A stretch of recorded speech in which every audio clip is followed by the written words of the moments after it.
was real genocide.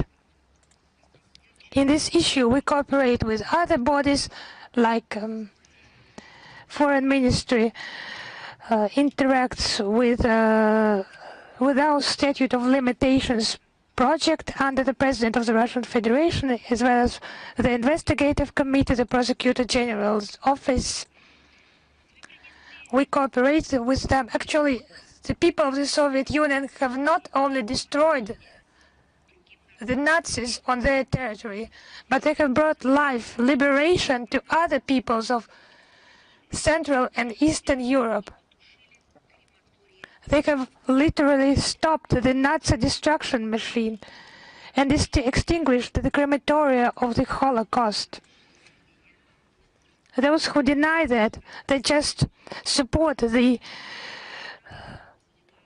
reconstruction of Nazism, its renaissance, and this issue has been of great importance in the daily work of the Ministry of Foreign Affairs. We fight for historical truth. It's the main part of comprehensive efforts of what has been won thanks to our victory, what has been enshrined in the UN Charter and created on the outcome of the Second World War.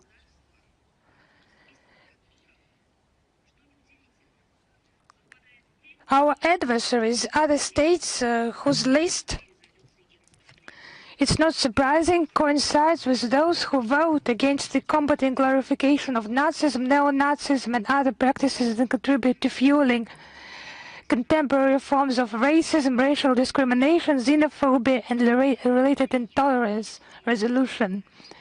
They vote against it. Liberal dictatorships that have not accepted the loss of their colonies and want to put obstacles to the development of multipolar world. This blossoming garden, surrounded allegedly by wild jungle, formulated by Brussels, is just reincarnation aimed at this racial superiority of the Nazi nightmare. The European Union that is smeared in brown spots. It's militarizing like the Third Reich used to do it, preparing for the Third World War, not concealing it and calling our country an enemy. It's obvious they have not learned the lessons of history. Russia had to start the special military operation in order not to allow to turn Ukraine into a platform for neo-Nazi military operations. The man-hating ideology will be uprooted and the aims of our special military operation will be achieved. It's our duty before the winners in the great patriotic war. Now I would like to tell you about the Russian diplomats, the Russian Foreign Ministry daily and for many years literally working in historical issues and brings the true international law into foreign relations forged by the heroes of the Great Patriotic War.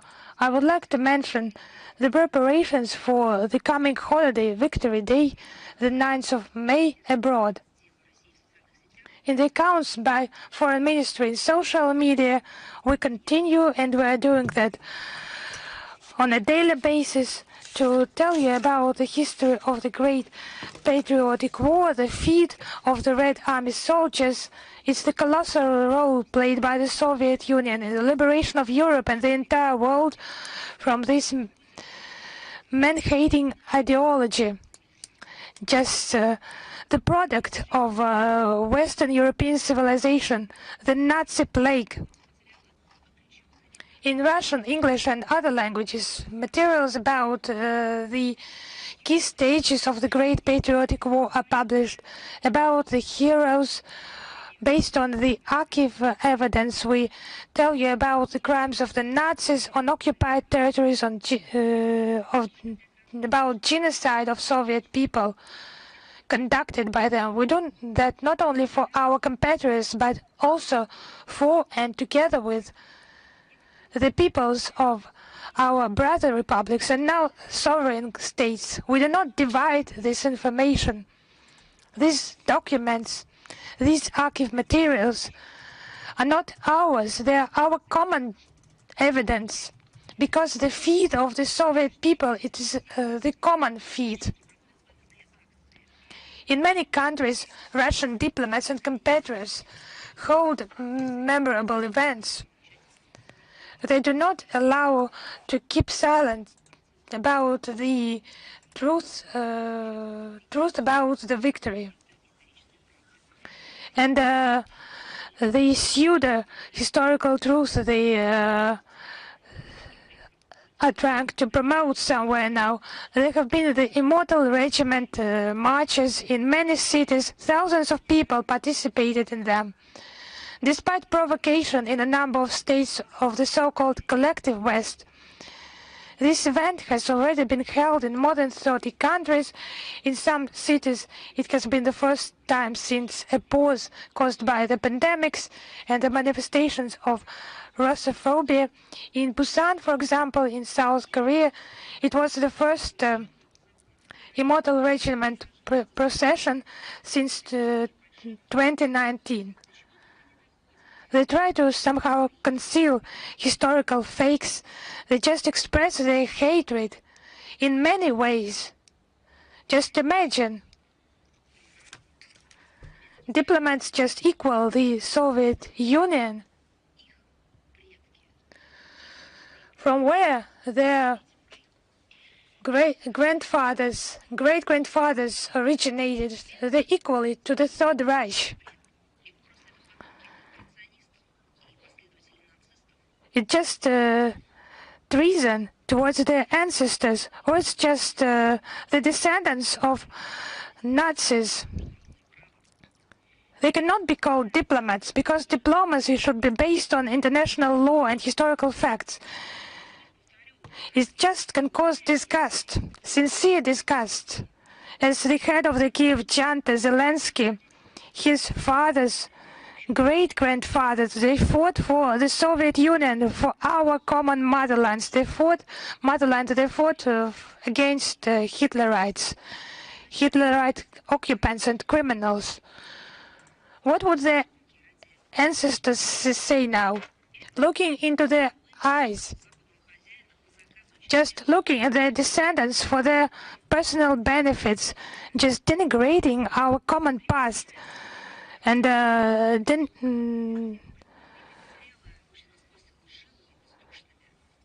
denigrating our common history. So this published material, they're just deceitful, and arguments are presented by us against them, and where the monuments to liberators are still standing, and where the cemeteries of Soviet soldiers have not still been destroyed. They have memorable events have been held. We honored our heroes in more than 40 countries with the direct participation of Russian diplomats. In memory of the victory, tons of trees have been planted and even small alleys have been created. In India, Indonesia, Israel, Bulgaria, Portugal, and many other countries, the school children and children of our competitors participated in memorable events like Windows of Victory and the Candle of Memory. There was also this Songs of Victory initiative. There were concerts held in many countries where our beloved wartime songs were performed. Songs literally banned in Ukraine now, but it's the music that links the generations. It's the sincere songs coming from the heart, have been written by real soldiers.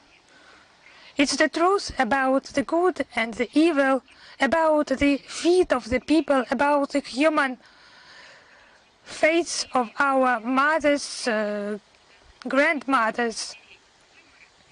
The descendants of the Nazis are trying just to distort that, to erase this memory. Their efforts are not successful, I would like to say. We will not allow that in Paris, in Vienna, in Tirana, the Turecki choir and soprano performed those songs, and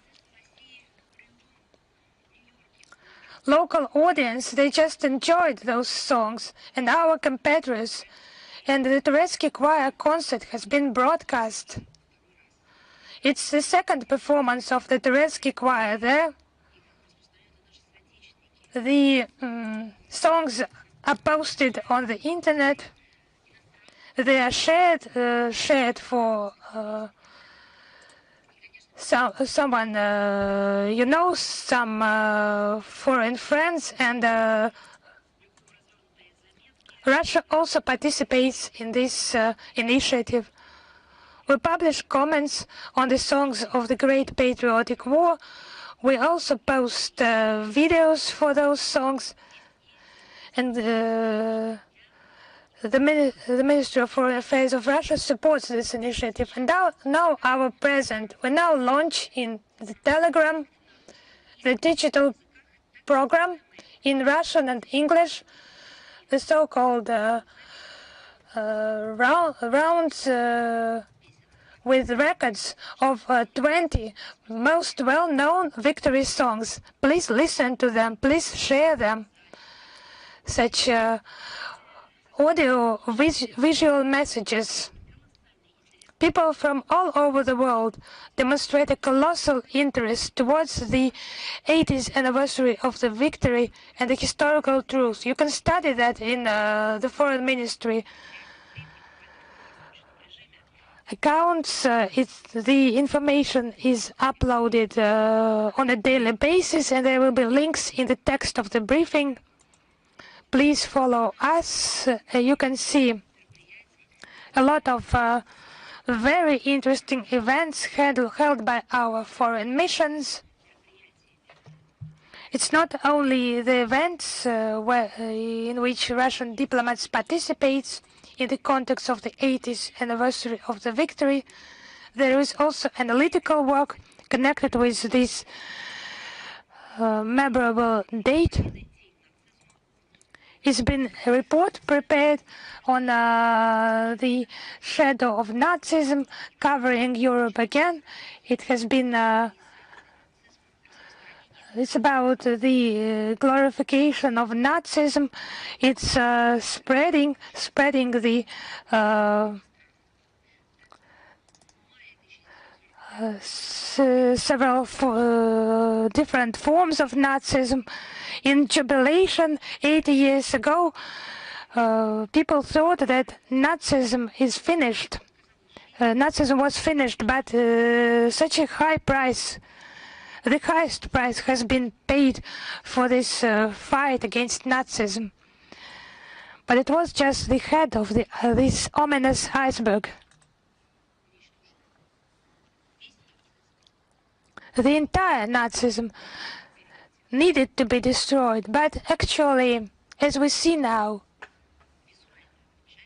it was just its visual part, the part of the iceberg above the water. But its roots, its nurturing ground, and the part under the water, it has been preserved. And now Nazism is raising its head, mostly in Europe, in Western Europe. Our report is based on information of human rights organizations, intergovernmental organizations. We study in detail the actions of the so-called collective West to support the Nazi Kiev regime and specific NATO countries, mostly Baltic states, Poland and some other countries.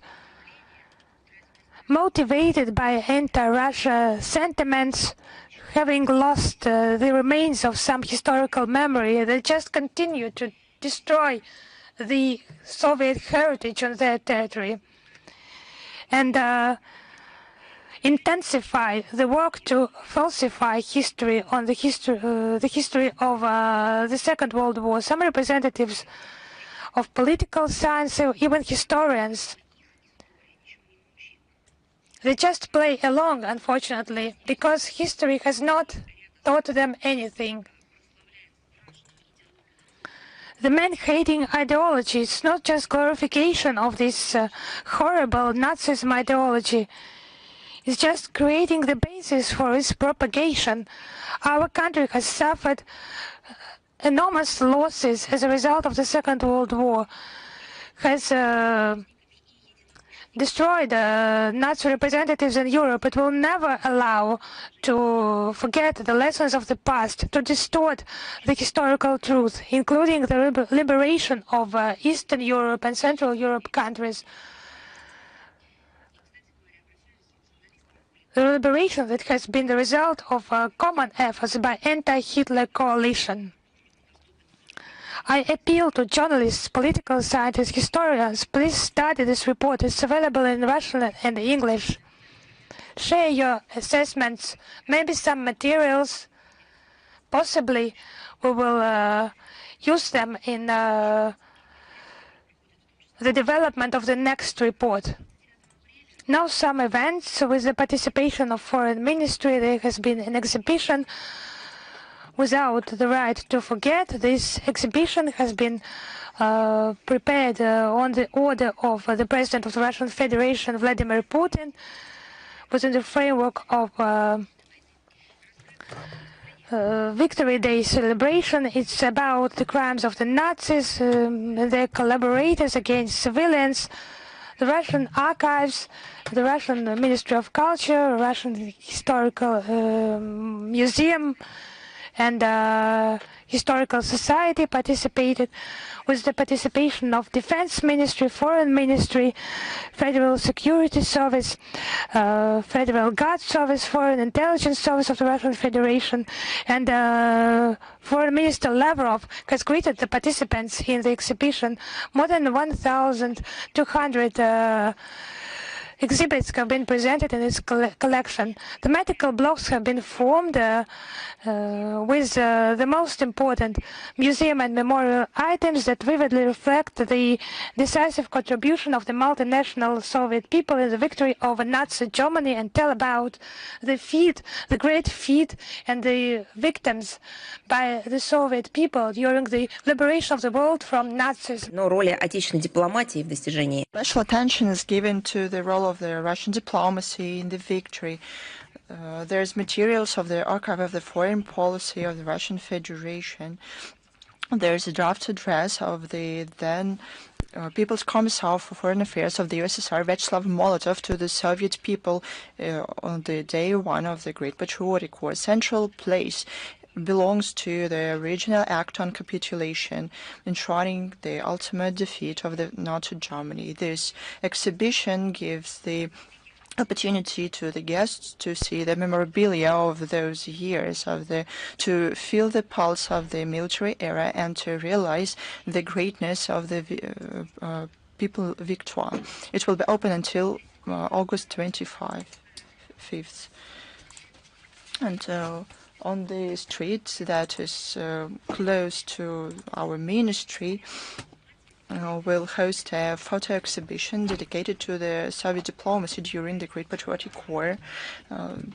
Guests will be able to see the documents and photos reflecting important stages of work of the People's Commissariat for Foreign Affairs of the USSR during the years of the war. These materials show the activities of our ministry to establish anti-Hitler coalition. This exhibition will give an opportunity to people and guests of Moscow to see how the activities of Russian diplomats contributed to the defeat of Nazism. The exhibition was prepared by the Department of State Protocol and Historical and Documentary Department of the Ministry with the support of the Department of Culture of the City of Moscow. All the materials were given by the Archives of Foreign Politics of the Russian Federation. Now, about the modern fight with Nazism, about the Ukrainian crisis. At midnight, from May 7th to 8th, the 72-year truce on the 80th anniversary of the Great Victory declared by Russian President Vladimir Putin on April 28th come into effect. I'll remind you, on May 3rd, Zelensky publicly refused to support these initiatives, saying that this initiative is not serious. But it's more serious to kill their own people, isn't it, Zelensky? The Ukrainian army did not stop firing during Easter. He violated the ceasefire regime about 5,000 times in March, April. They violated a 30-day moratorium on energy strikes 136 times. Moratorium is not serious enough, it seems. Zelensky doesn't have any sacred anymore. He abused the memory of his own grandfather, holder of 2 orders of the Red Star, Semyon Zelensky. Now the leader of the Kiev regime abuses the living veterans, those veterans who lived until the 80th anniversary of the victory and who want to participate in the celebrations on the Victory Day on April 29th and May the 3rd. Zelensky de facto threatened to commit terror attacks during the parade in Moscow. He said that he cannot guarantee security to those who is going to come to Moscow. When he realized that, yet again, he made a fool of himself, Zelensky, in a manner typical of him, tried to put the blame on who? On Russia, of course, who ostensibly is interested, according to Zelensky, to accuse the Kiev regime of it. But wait a minute, it was the Kiev regime that after every strike on the civilian facility, after every killings, say that it's their responsibility. So who puts the blame on anyone? The government in Ukraine always confirmed their participation in the implementation of these terror attacks. But isn't it us who put any blame on the Kiev regime? No, it's the Kiev regime who confirmed in the killings of Russian journalists and striking on civilian infrastructure and attempts to destroy of the Crimean Bridge. There's a saying, a thief can't hide his guilty feeling. But in case of Zelensky, this feeling is really huge. On April 29th, the real designs of the neo-Nazi regime was aired by the Secretary of the Committee of the Verkhovna Rada on National Security, Roman Kostenko, during the air. He said that Ukraine has capabilities to simply strike on the Russian parade. But this is the direct words of those who holds the power in Kiev. It's their direct quote. In case there is there's an order, such operation can be designed. The leader of the SBU, Vasily Maluk, said that the Zelensky want to destroy the Crimean Bridge.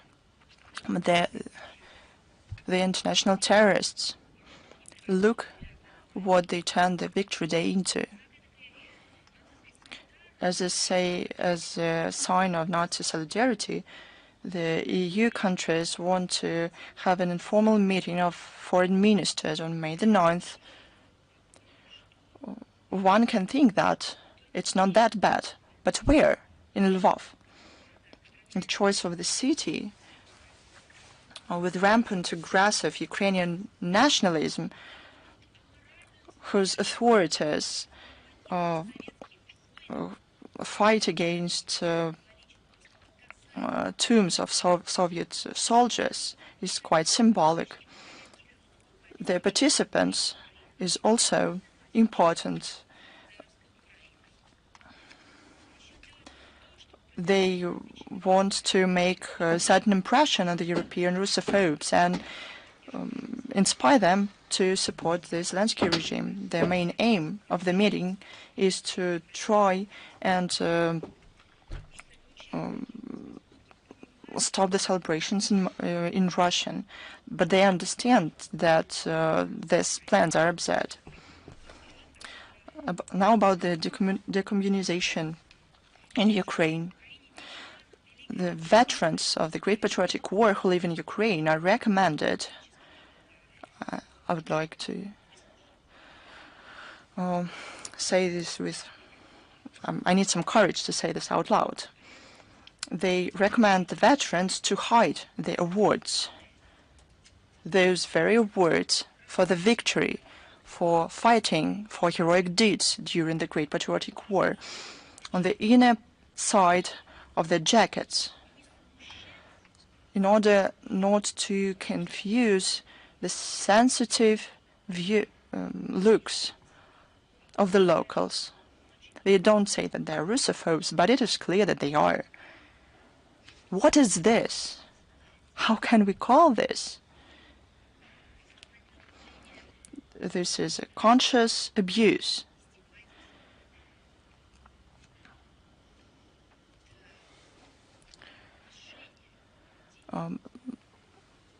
This is an attempt to degrade people. These guidelines were worked out in the institution of the National Memory of Ukraine. They said that the Soviet ordnance and medals should be worn in the correct way. De facto, it is prohibited. But after writing history, the Kiev demands not to keep the heroes in the shadow. They want to destroy themselves, not to show themselves, not to have the courage to show those words and orders. It is clear that memory of those who saved the world from the Nazism makes them fear. On May the 8th,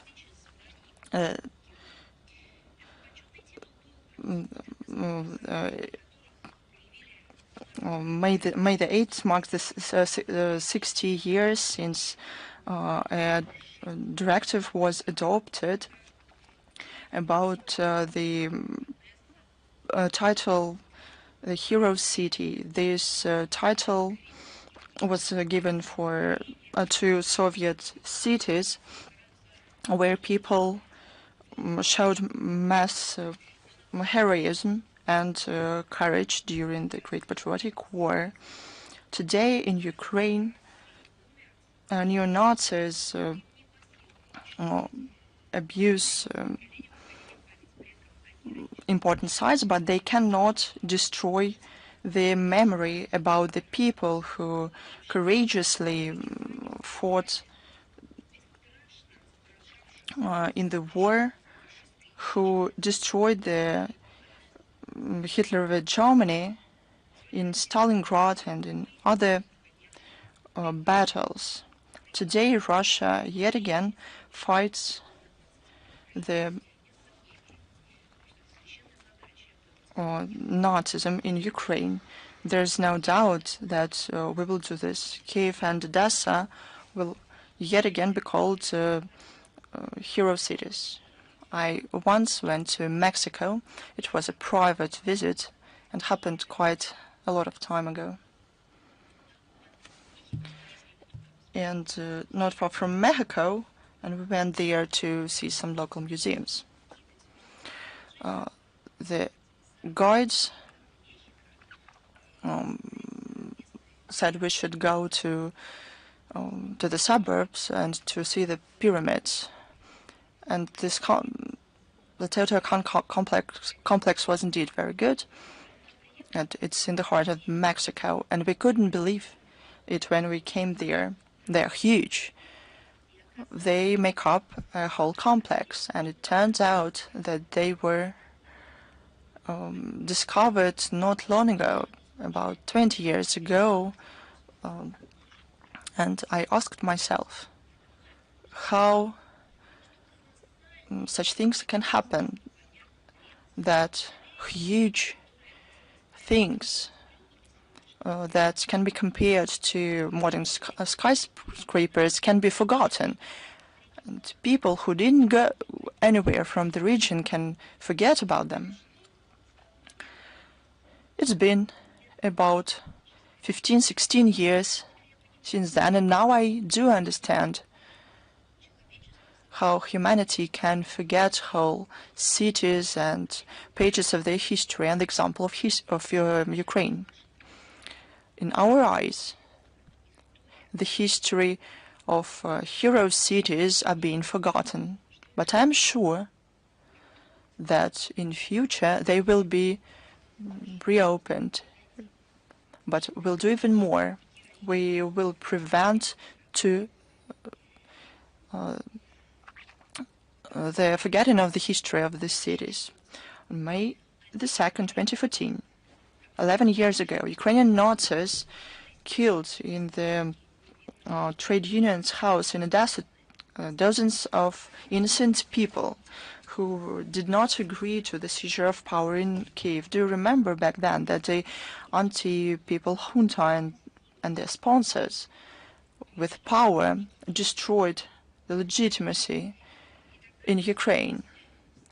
People in Odessa protested. They decided, with the cost of their own lives, to say no to this. 48 people lost their lives back then. It didn't happen 80 years ago. It happened 11 years ago. It's the newest history. It's the modern history. We all remember this. But not everyone remembers this. 48 people were burned alive.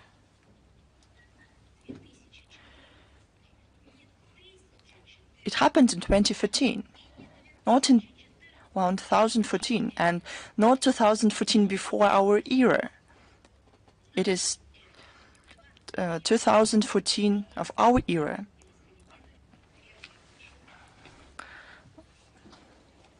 The first part of the 21st century, 48 people were burned alive. Indeed. Every time we say that with pain we remember those tragic events. And every time we are going to talk that those guilty of this mass killing weren't punished. The Kiev regime, despite new information about that crime, continue to cover up those who were guilty. But the main question goes not to them, not to the Kiev regime, whether it is those who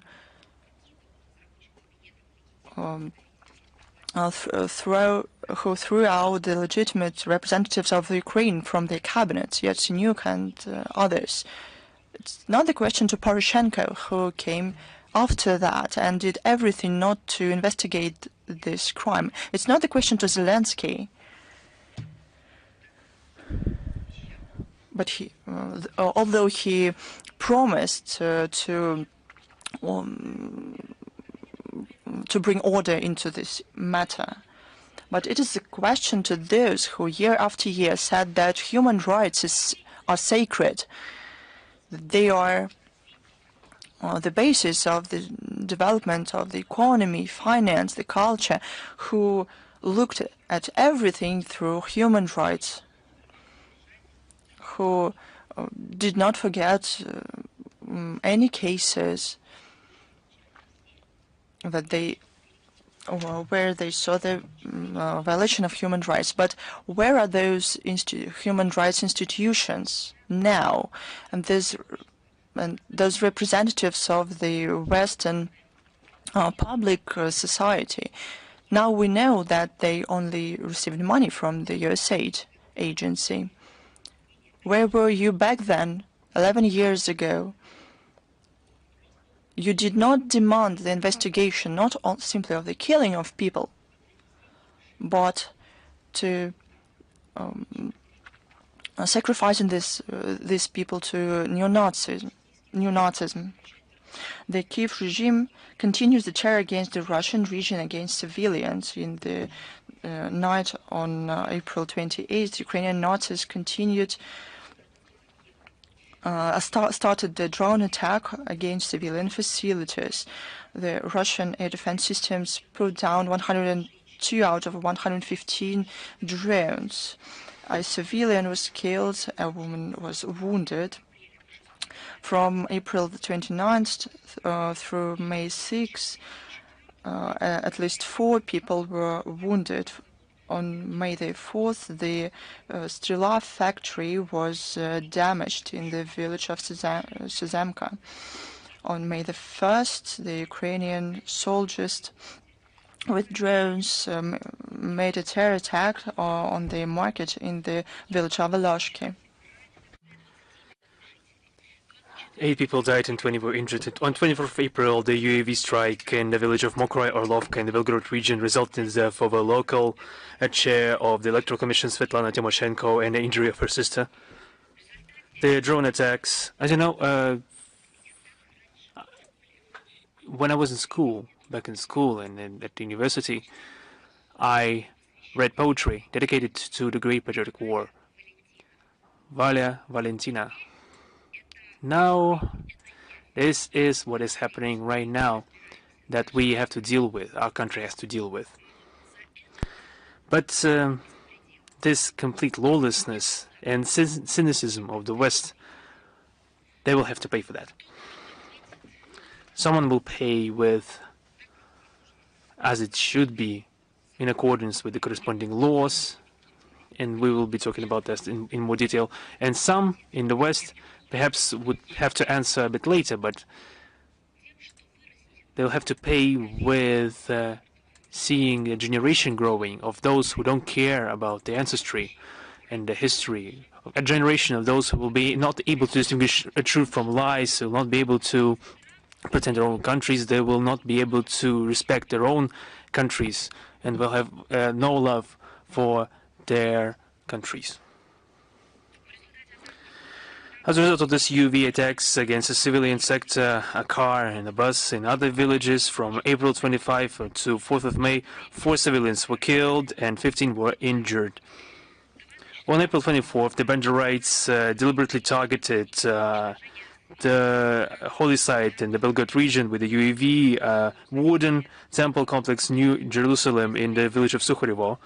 They used the UAVs to prevent the Emercom officers and Russian servicemen and local volunteers, to bar them from trying to extinguish the flame. You know that there have been a lot of artistic pieces and documentaries about the Second World War, about the atrocities committed, and that's the same thing that the Nazis have been committing. On April 27, the UAVs from Ukraine struck a school in the village of Peshchanoe and a butter factory, an oil factory in the village of Sloboda in the Kiev regime. The school was set on fire and one person was injured. On 30th April, the UAVs from the AFU attacked a civilian district and a building of a kindergarten. On the 4th and 5th of May, the UAVs resulted in deaths of 2 people and injuries of 5 people. On 27th of April in Gorlovka, the shelling with the use of large caliber artillery resulted in the death of a civilian and 6 people were injured. And on 29th of April, 17 people were injured, including a 4-month-old child and 5 internal ministry officers. And 9th of 2nd May, the UAV attacks against the city of Rilsk resulted in injuries of 3 people and further injuries of another 3. In the Novorossiysk and Krasnodar Krai, the strikes resulted in the injuries of 5 people, including 2 children. On the 3rd of May, the Ukrainian terrorists tried to strike the Crimean infrastructure with missiles using 8 Storm Shadow missiles and 3 Neptune anti-ship missiles. On the Black Sea, 33 crewless unmanned boats were used in an attack. All those boats have been destroyed by the Russian armed forces, and everything will result in a punishment.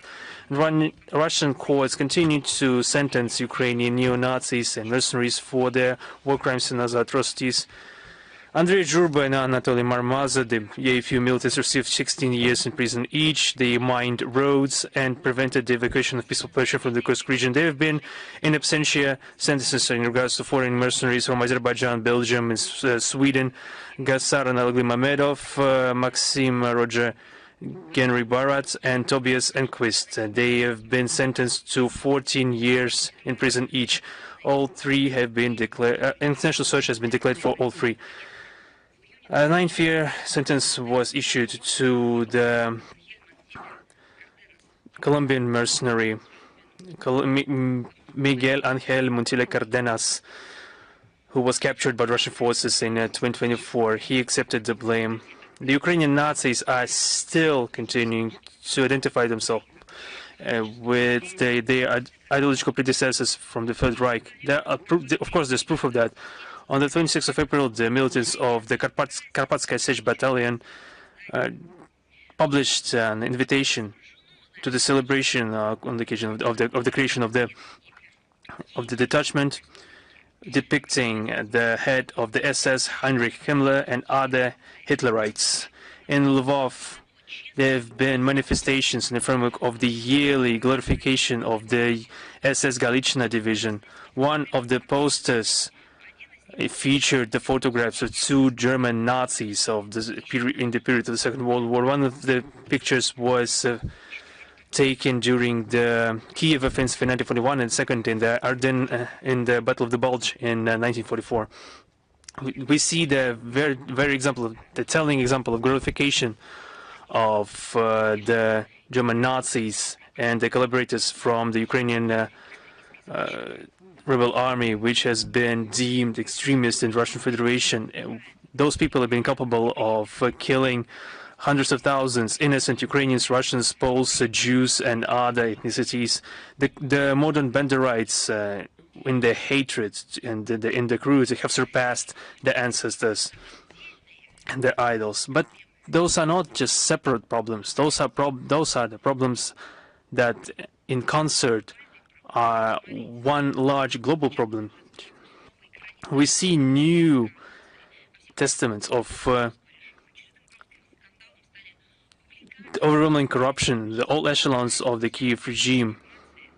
There's been a scandal that more than 20 officers of the National Anti-Corruption Bureau of Ukraine pointed out that in their declaration on incomes that they had huge proceeds in cryptocurrencies on their electronic wallets, the majority of which have been discovered as non-existent. Perhaps they have not been just trying to be more honest than they actually are, but the Ukrainian journalists think that these are the clumsy attempts to legalize the stolen proceeds, primarily from among the money that has been supplied by the West to Ukraine. And this has all been going under the pretext of fighting corruption. And against this backdrop, the government of Ukraine refused to increase paychecks, to increase salaries to teachers, justifying it by the lack of possibility to send budgetary funds, which have been all sent for security and defense. Which kind of defense are we talking about when we see Zelensky regime killing their own citizens? The Kiev regime, for the sake of its own enrichment, is trying to extort money from Ukrainians, deeming them to poverty. And some of them have been running abroad, where, if lucky, they will be able to leave the country, but then they will be immediately prosecuted by the representative of the Kiev regime, and so on and so forth. And this all is part of the overarching plot where we see the Russian language cancelled in Ukraine. They've been boasting that there are almost no children in school, and perhaps this will be a point where there will be no children at school at all in Ukraine. They've been boasting that there have been no children in Ukraine studying Russian language. Currently, they say that around 345 people have been studying Russian and 109 people have been studying it as a foreign language. Such data was presented by an ombudsman on the protection of the state language, Taras Kremen, on the 1st of May. According to him, there have been around 100,000 children in 2021 studying Russian language, and soon he boasted that there wouldn't be a single one. I'm curious if someone will be interested in studying Russian language, and for this, for the sake of statistic, would he be physically exterminated to keep the statistic beautiful in the eyes of the Kiev regime? This, of course, will be mentioned later. And this achievement is being appropriated by this language ombudsman, who has been openly claiming to seek re-election after July, when his mandate runs out. In the conditions when the Russophobia in Ukraine is the main basis of state policy and has been cultivated in Ukrainian society, we see unusual characters emerging, such as Ukrainian actor Bogdan Benyuk, who in a live broadcast called for hitting children for speaking Russian. That he told that you could hit the minors if they speak Russian, and you could hit, and then when it comes to seniors, you could simply hit them in the head with a bottle. Well, an artist, perhaps as a person emerging from a cultural background, should bring culture to the masses, but on the other hand, he's demonstrating his anti-culture, his lack of education, and he just demonstrates what is the real culture in Ukraine, which has been transformed and twisted under the state propaganda. This is a telling example of this brainwashing that we see when a person born and raised in the USSR, who was cast in the Soviet and Russian films, has been transformed under the influence of propaganda.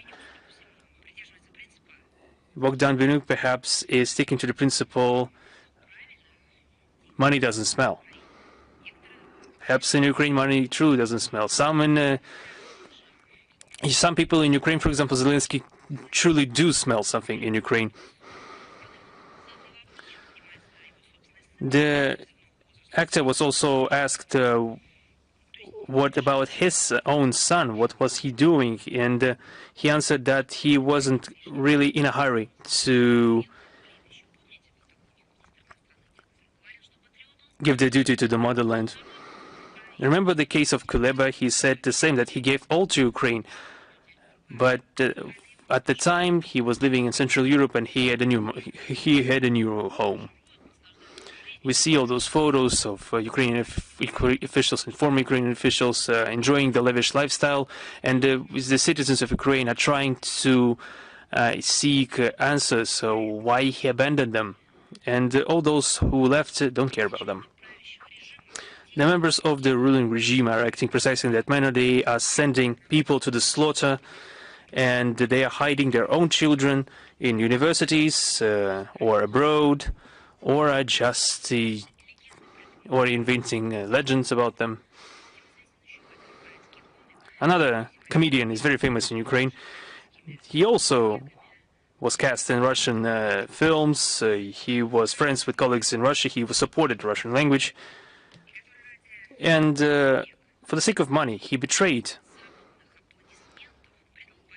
the memory of his veteran grandfather. He usurped the authority in Ukraine and turned Ukraine into an Nazi quasi-state and is ready to sacrifice millions of Ukrainians for his own safety. His name is Vladimir Zelensky. The enumerated facts confirm the relevance of the special operation and denazification and demilitarization of Ukraine, and the elimination of threats emanating from territory, and as was stated by our leadership, all those goals will be achieved. And the head of the office of the President of Ukraine, Mr. Yermak, took another attempt to rewrite history. He tried to rewrite the history of the Second World War, and what he told us was completely puzzling. He published materials. Can't really believe that a person could come up with that, but it is nevertheless true that 16% of the Soviet division allegedly were formed and staffed by Ukrainians, and hundreds of thousands of those people were storming Berlin in 1945. After the war, the territory of Ukraine, during the war, Ukraine was a basis for the Russian war effort, and that the Soviet Union wouldn't be able to survive without Lend-Lease, without fuel, without logistics, and the armor lists for the T-34 tanks were manufactured in the United States, and the half of Russian bread were supplied from abroad. That is according to the nonsense spewed by Yermak. And according to his opinion, the refusal of Britain to capitulate upset the plans of Hitler to concentrate his efforts against the Soviet Union. In 1941 and 1942, 40% of the German forces were forced to be retained in the West. That's the type of history, according to the Kiev regime, was told to us by Mr. Yermak. And he concludes by saying that without the Washington, there wouldn't be resources. Without the United States, there wouldn't be an army. Without Britain, Hitler would not be distracted in the West. And according to him, that Russian contribution to the victory is a propaganda piece to institute a post-war hegemony of Moscow. And the real history of the Second World War is the history of resistance, where the contribution of Ukraine was written in blood. This is a new word in historical revisionism and a veritable novel rich with the Nazi revanchism spirit. A very powerful and important fake piece and desecration of historical memory. Just look how they are cringing from at the very sight of the 9th May celebrations. They can't stand even the mentioning of the great victory holiday celebration. And we see that even the self-denunciation. And Mr. Yermak doubted the decisive contribution of the Soviet people to the victory against fascism. His conniving desire to forget about the heroic deeds of the hundreds of thousands of Soviet fighters is baffling. He claims that 60% of Soviet division were made up from Ukrainians. I don't know where he took that from. The archive data that shows that Ukrainian nationals constituted less than a quarter of the complement of this Red Army. This is not good or bad. This is just we see that they're trying to twist the information, but it is not about the numbers. it's important to say that they fought shoulder to shoulder with other nationals of the Soviet Union, among different nationalities, different ethnicities: Russians, Belarusians, Kazakhs, Georgians, Armenians, Uzbeks. And they fought not for an independent Ukraine, but for the common motherland, the Soviet Union, for their home as part of a single country. Yermak claims that Lend-Lease had a saving role. Of course, the aid was very important, but it pales in comparison with the power of the Russian industry. 76% of all casualties sustained by the Wehrmacht were sustained in the Eastern Front.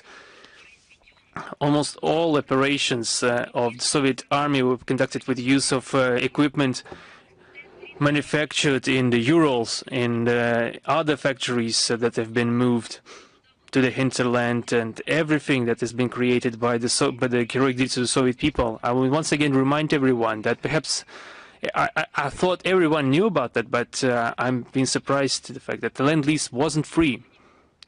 And the debt for Lend-Lease, and it's important for the next time when Yermak or other similar to him will be able to would be spewing this nonsense. It's important that we see that the debt was paid, and it wasn't paid until 2006, and Ukraine didn't take part in paying out the debt.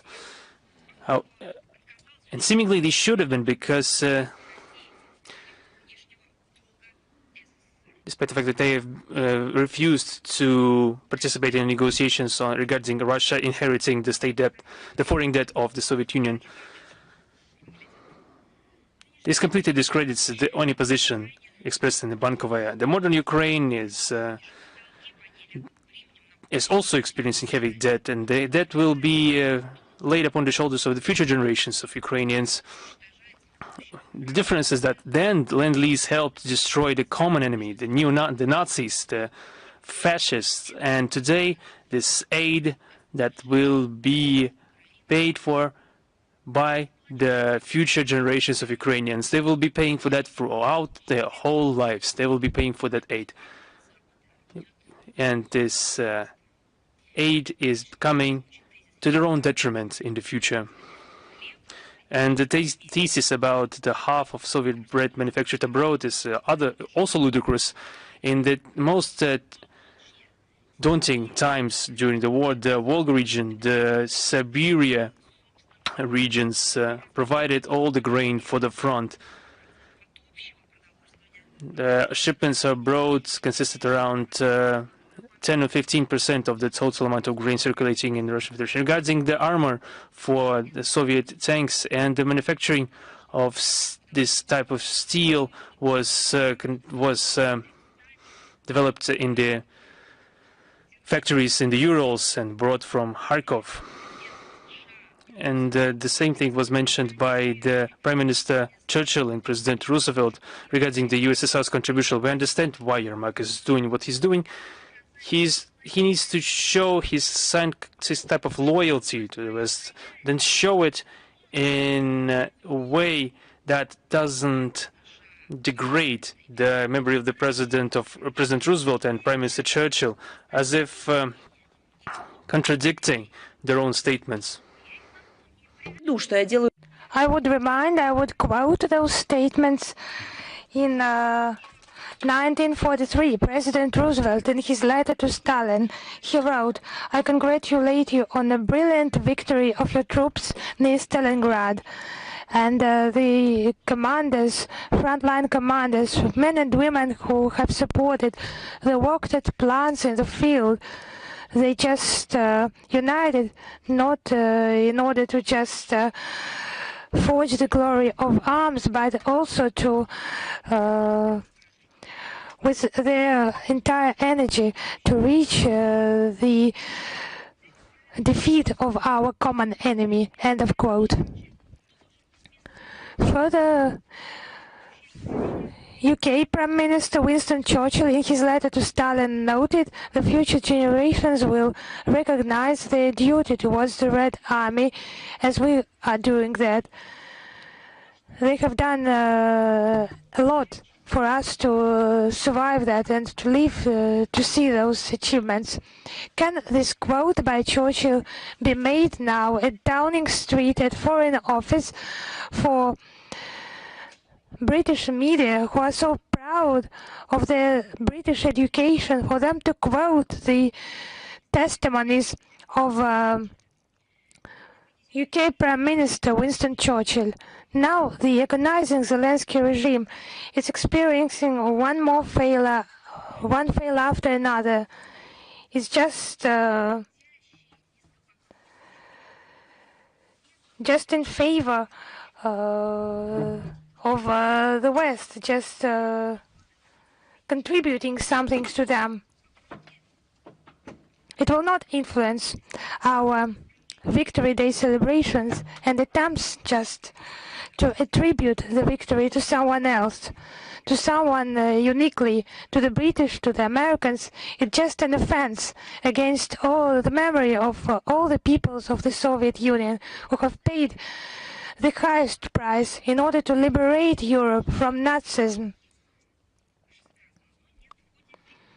Actually, the UN could react to that, but Dujarric, UN representative, he just made another notorious comment during his briefing on the Ukrainian issue. He said that a number of Ukrainian 175 civilians were killed during attacks on Ukrainian cities. Actually, there were questions about the sources of this information. Dujarric was at first embarrassed by that, and he said that the information is provided by local Ukrainian authorities.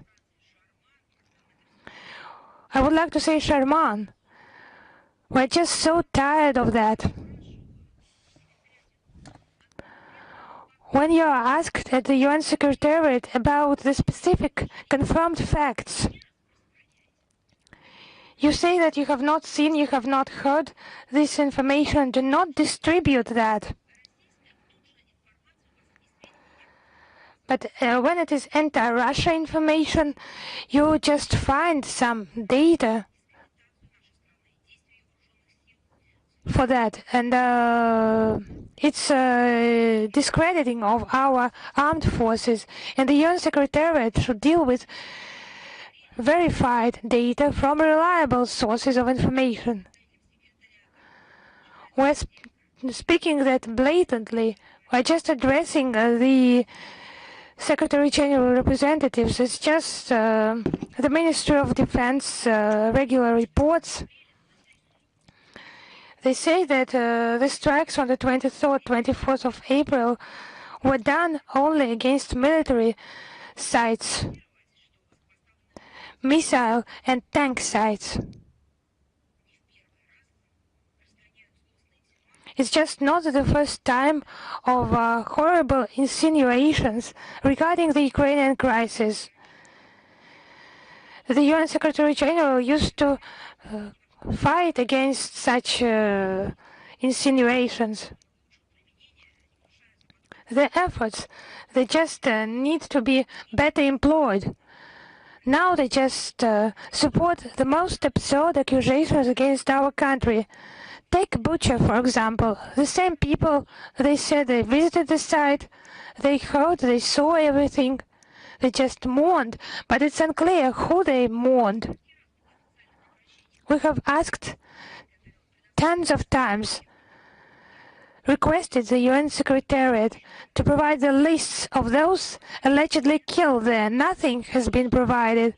We have addressed Guterres and talked personally, but there were no clarifications about the, as they say, tragic events in Bucha. There are no lists, no information, no names, no photos, no information at all. The UN officials just have a contradictory approach to that issue. They did not condemn the barbarian attack against the Kursk region, not just humiliation of people, but torture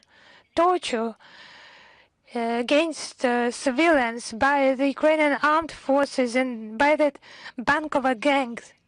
What they committed in the Kursk region. No information, no comments at all. Despite questions by journalists about regular shellings of Russian civilian citizens with the use of drones, Ukrainian drones. Even those cases where the Kiev regime accepted responsibility, there were no comments by the UN Secretary General or someone else. They just call upon restraint and call up independent investigations, but when it's about Western countries, they find some data, of course false data, false numbers, but those violations of international humanitarian law, I would say unprecedented. To all the independent experts and observers, such a line based on double standards, it just causes disgust. The UN officials should adhere to equal positions. And in these conditions, the Secretariat, it can hardly be regarded as an honest broker in the settlement of the Ukrainian crisis. We call upon them to stop this engaged policy and to be neutral in its position. And to come back to the implementation of their direct duties within their functional scope. Now the Javier Milei administration has provided access to the digitalized archives on hiding of the Third Reich representatives in Argentina. We will, of course, provide the link in the text of the Today briefing. The classified marking has been lifted from this file long ago, but it could be started in a specialized archive premises. But now it has been shared. This data has been shared by Rosenthal Center based in the US, and now this data has been made public. Collected from 1950 to 1980 by national security services of Nazi criminals who were hiding in Argentina. How many of them were there? How do you think? Maybe tens of them, maybe 100 of them who could just hide there somehow. Not less than 10,000 people. It's a good question. How could they just move there? There is the Holocaust architect Adolf Eichmann, who lived under a pseudonym of Ricardo Clemente in Buenos Aires up to 1960, and by the Mossad special operation he was taken from the country and executed in Israel. Josef Mengele, death edge of Auschwitz. He was hiding in Vicente Lopez, the outskirts of the capital. Erich Pripke participated in mass executions for more than 50 years. He lived in Argentina. Leon Buche, Klaus Barbie, and the leader of Croatian Ustašes, Ante Pavelic. It's only notorious, the most notorious names, but it's not less than 10,000 people. It's just what we know today. Maybe there were more of them, Russia welcomes the publishing of such documents, and we call upon other countries to follow suit and to make public the cases of Nazi collaborators hiding on their territories. We would like to underline that these crimes have no statute of limitations, so they were hiding there and they were hidden in those countries. So that's the observatory on teaching history in Europe.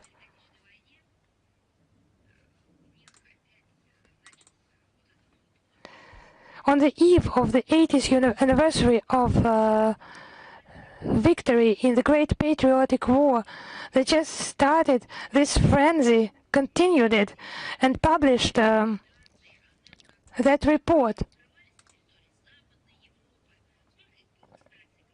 They did not actually publish the data about Nazis who were hiding on the territory of Western Europe, for example in Switzerland or in Northern Europe. Instead of publishing the data about their movement from the European continent, in particular to America, this Observatory on History Teaching in Europe published the report on actions in 2024. This instrument has been created under the auspices of the Council of Europe, of the enlarged partial agreement, and I have called it an instrument because it has no relation to any historical scientific community. They underline the input of the observatory in debunking the alleged Russian disinformation campaigns to assess the past of Ukraine, according to the opinion of those pseudo-experts. Все хорошо. The Kiev regime, everything is good in its perception of the Second World War. It meets with no objection in Strasbourg, the Ukrainian point of view. They just publish pictures with Nazis in the invitations to event. Just the Observatory on History Teaching ignores that. Their banners, they're just totally in compliance with the Nazi banners. But the observatory just doesn't notice that.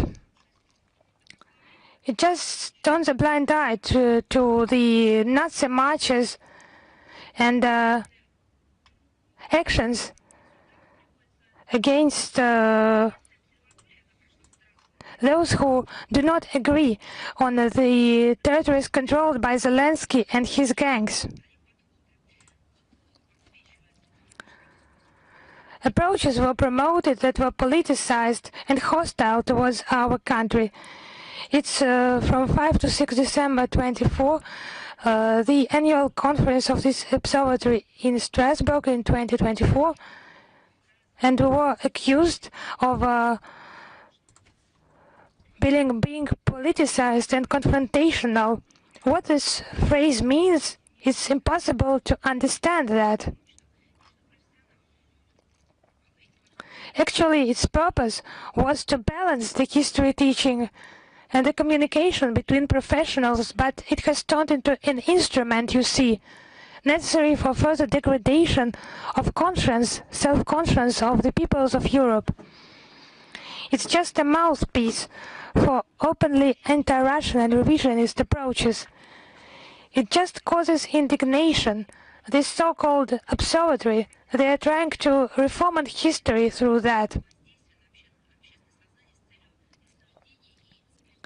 It's a means of influencing the public conscience, strengthening Russophobic cliches and xenophobia. We think that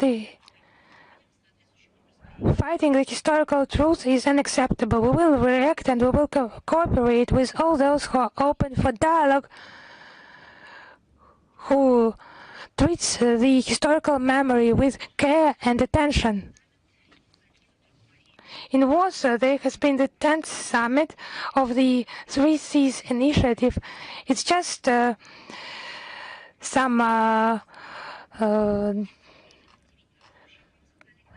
event that is not very important, but the destructive policy towards Russia and inefficiency of European institutes and the growing rates of militarization at the expense of civilians is just new, more perspective models of regional interaction. But the Three Seas initiative, it's not. It just promotes the crisis. It does not provide any ways to overcome the crisis. And the joint declaration that is filled with the talking points that have been on many occasions voiced supporting the Kiev regime and offensive statements against Russia of various kinds. The text is so phonetically, blatantly Russophobic that one of the participants in those Three Seas initiatives, namely Hungary, deemed important, necessary to adopt a separate declaration to distance itself from these cliches. I would like to warn my colleagues against playing with the Kiev regime and to share with the Three Seas initiative countries their analytical best practices in protection of energy and transport infrastructure and to spread it to Baltic and Adriatic. It's just looks like some news from some mad people. It just requires some well-balanced approach. And what can Ukraine and its current state offer to that? Just to implement the Kiev experience, and Russia is open to the development of mutually beneficial interaction with all the constructive partners, also in energy, and the implementation of any politicized infrastructure projects bypassing our country just lacks perspective.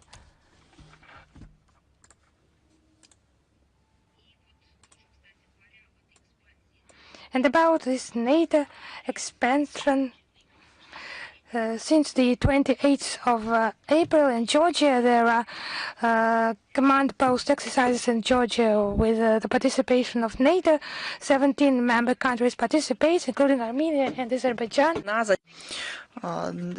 Thus, the alliance continues its policy to involve the republics of the South Caucasus into their influence. As a rule, such formats used by NATO to impose to the regional actors. They impose their standards.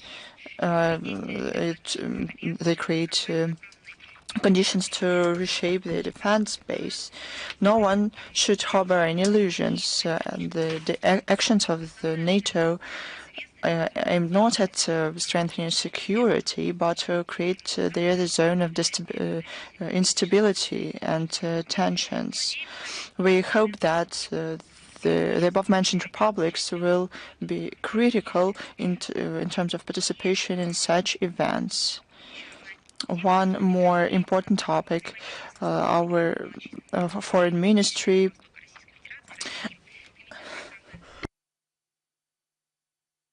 together with Association of Small Indigenous Peoples of the North Siberia and Far East of the Russian Federation, prepared a book, Regulations of the Northern Peoples. This book includes documents and materials endorsed by federal agencies about organizational, finance, and economic and other aspects of activities of societies of small indigenous peoples, including them obtaining consultative status at the ECOSOS and other materials that contribute to the more active participation in Russian NGOs in specialized international forums. The main aim of the book is to make the legal norms as easy as possible and to make the interaction of indigenous peoples with the authorities as easy as possible. The publication, this book adds up to the book published in June 2023, the Code of Northern Peoples. The e-version of the book is published on our website. The link will be available in the text of the briefing. Now about the humanitarian acts.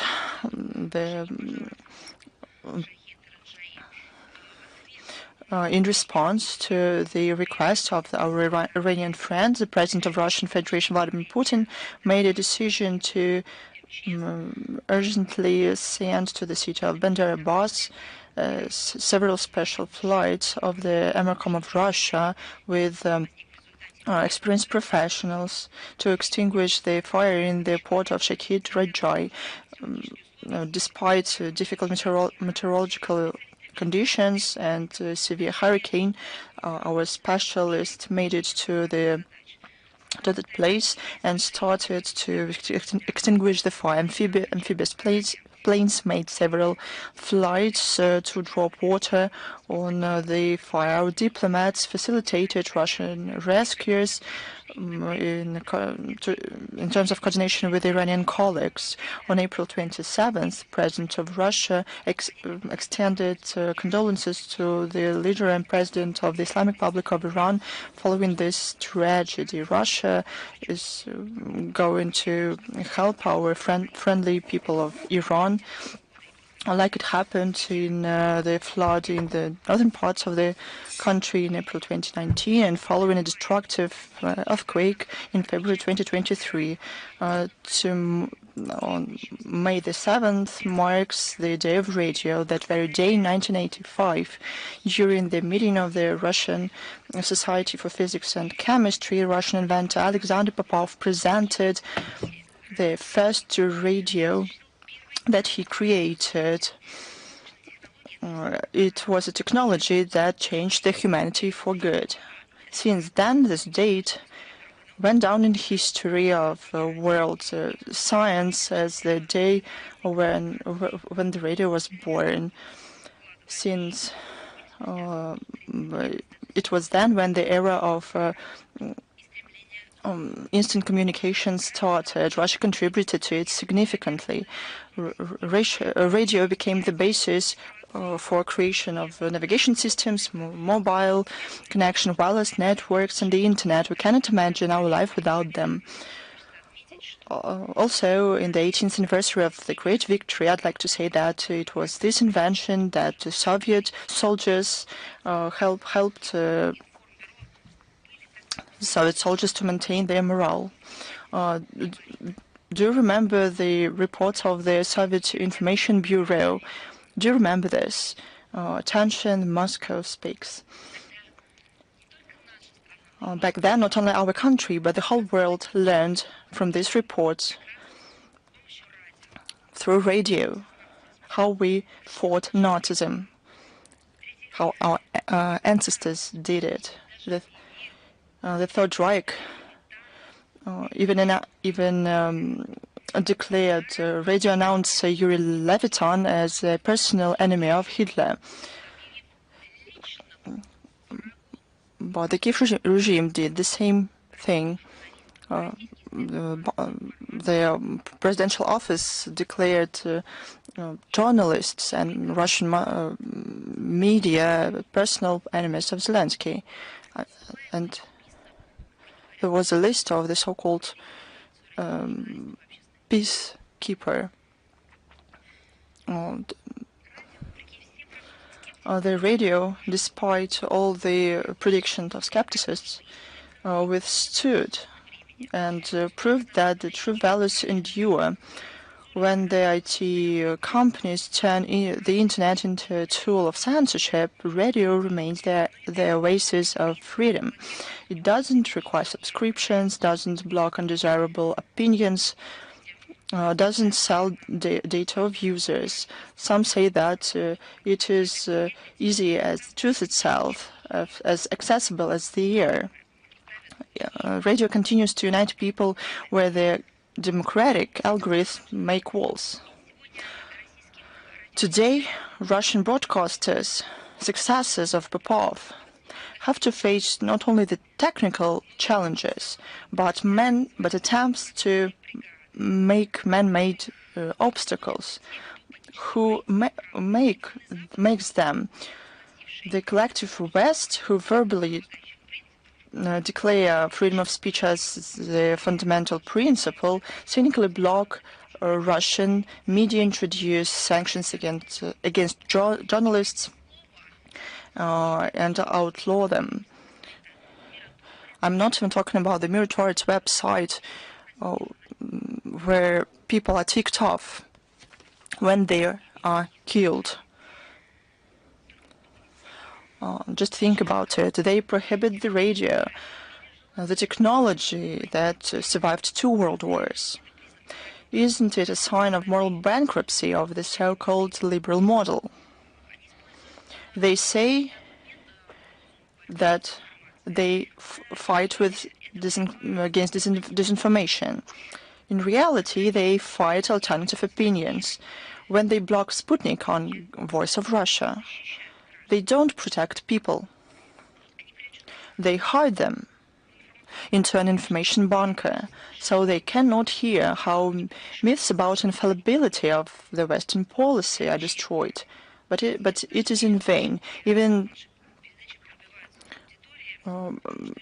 Even amid these conditions, our programs go through to the people. Do you know why? Because people feel that the Russian journalists speak the truth. At the same time, in the West, the free media resemble Rumber's factory on rubber stamping, fakes and lies.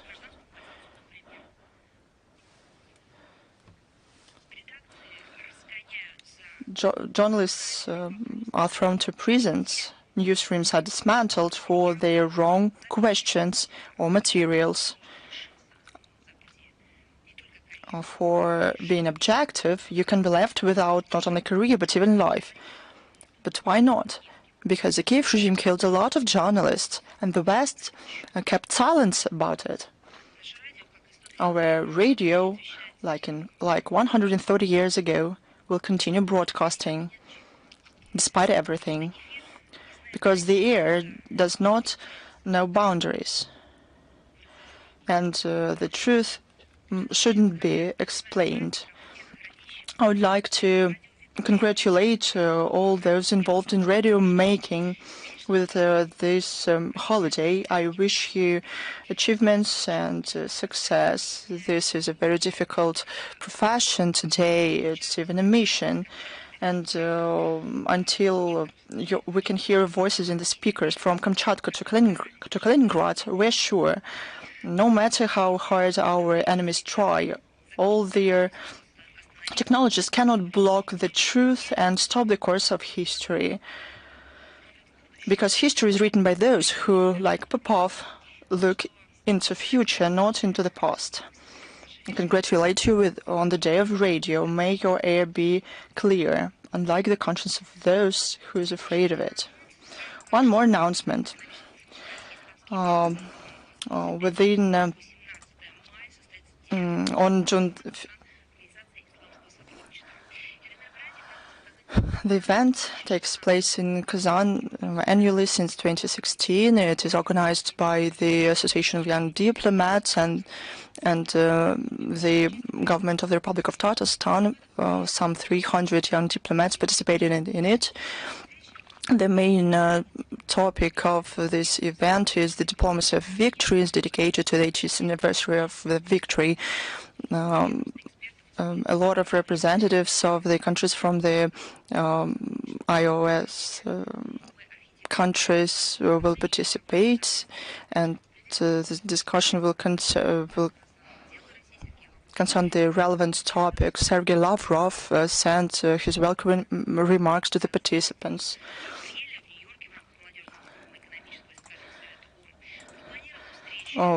meetings of young diplomats with the leadership of the Republic of Tatarstan are planned, as well as a football game between teams of young diplomats. And Rubin Football Club. We already talked about international SEO chess tournament.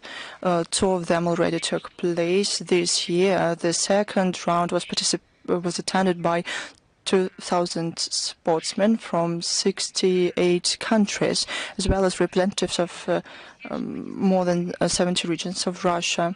All of them represented the national teams. The third round will take place in May in the hybrid format, so on May 11. The online events will take place. You have to be registered beforehand. The final round will take place in July 25th in Moscow. On June 5th and 6th, the Nizhny Novgorod is going to host the Global Digital Forum. Representatives of state agencies, business, academic circles from 122 countries will participate in it. It is expected that the forum will bring together more than 1,500 foreign guests. The aim is to define ways to overcome the digital gap. We hope that the forum will be a convenient platform to share huge Russian experience in this sphere, including law application practices. The special attention will be given to interaction in this sphere, including the AI, higher digital literacy, identification of disinformation. The government experts are going to discuss the cooperation on the important negotiation platforms at the UN. I'm ready to take your questions. Is the international affairs with us? Yes, I congratulate you on the upcoming holiday to you too. You already touched upon this topic today, and it is very important and of principle in our opinion. How can you comment on the statement of Zelensky about possible terrorist attacks on May the 9th? It's the case when a comedian turned into an actor of global terrorist theater. His latest comments testify to the terrorist essence of the Kiev regime, including the attacks on their own population. They abuse the veterans of their own country. They try to denigrate the veterans in our country. He betrayed everyone, including his own people. He kneeled before them and promised to bring peace to Ukraine. He betrayed his own grandfather, a veteran. He betrayed nationality, his people, everyone, everywhere. He's prepared to make a bloodshed of Ukraine. So he is someone there and is paid for this. So he is invited to the get-togethers of the so-called civilized society. When he says that he cannot guarantee security because it's not his territory. It means that after every terror attack, after every killing of a civilian, the Kiev regime admits to responsibility for this. They turned the Crimean Bridge into a constant target, and they jeopardized a lot of people Literally, there are people killed. And every time they said that they did it. That's why his threats are clearly of a terrorist character. Look at this. All of this involves the terrorist practices and neo-Nazi logics. They take down to anti-Nazis, to the heroes of World War II. Instead, they erect memorials to collaborationists. Now they even exhumated the bodies. So the Victory Day is not just another date when he can use his terrorist practices. It's his target. This is his aim. I don't know if he came up with it on his own or he was given instructions. Probably it's up to psychiatrists to decide. But it aligns with the common efforts of those who would like to cancel the outcomes of World War II and in the victory, when the USSR played a decisive role. This is the efforts of those who for many years want to exterminate the memory of those events.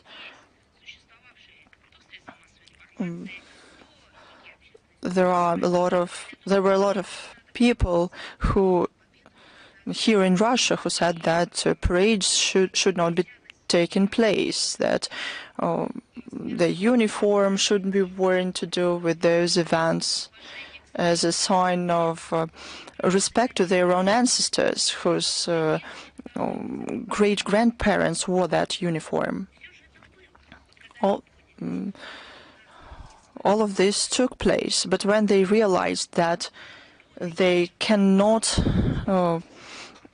achieve their goals, they made up another plan. They started to use the Kiev regime for this, for blackmailing, for threatening. But the Russian leadership already said that all those attempts are futile. Thank you very much. One more question. The Russian media published information that Slovak President Chancellery was received around 400,000 signatures of Slovak citizens under a petition initiated by some political movements in favor of a referendum to withdraw the country from the regime of sanctions against Russia. How would you comment on this information? Yes, indeed, we took note of the statement of different political parties and society organizations in Slovakia regarding the start of collection of the signatures to conduct a referendum, which, according to the constitution of the Slovak Republic, could be declared by the head of states.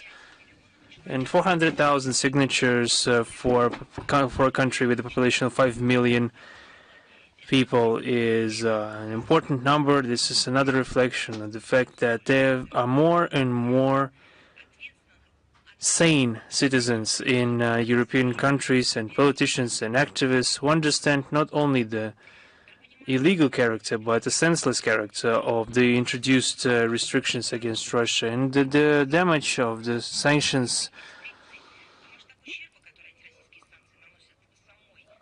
is clear to the population of Slovakia. It's not a secret to everyone, and they are getting their own statistics in the EU.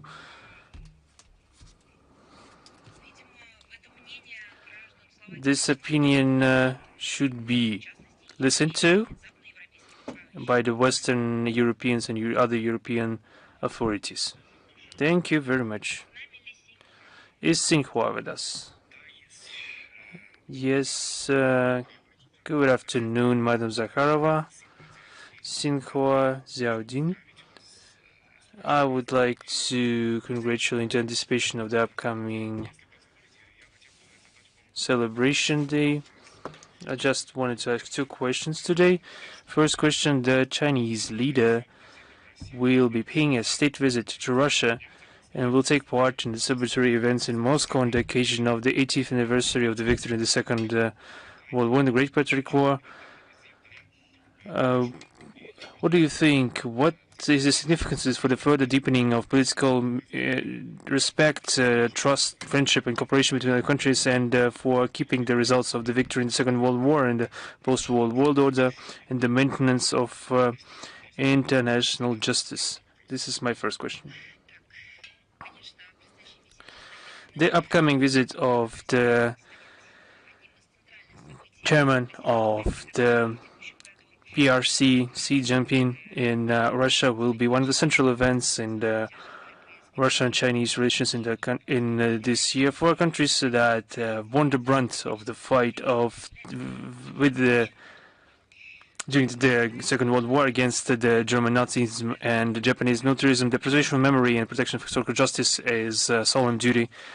Russia and China are of a single mind when it comes to defending the outcomes of the Second World War and laying in foundation of the post-war world order, and our countries are at the source of its formation. Moscow and Beijing, together with other states of their allies, joined the founding members of the UN, which is international legal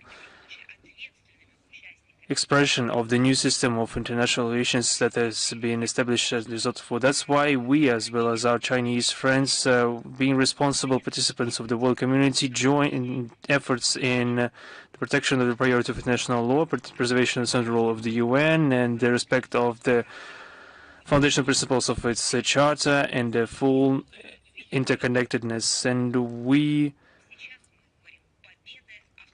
we are countering the attempts of the collective West to twist the story of the Second World War and to downplay the role of our countries as victors, and they are trying to downplay our role and are trying to discredit the principles of the post-war world order, and are trying to impose the rules-based international order.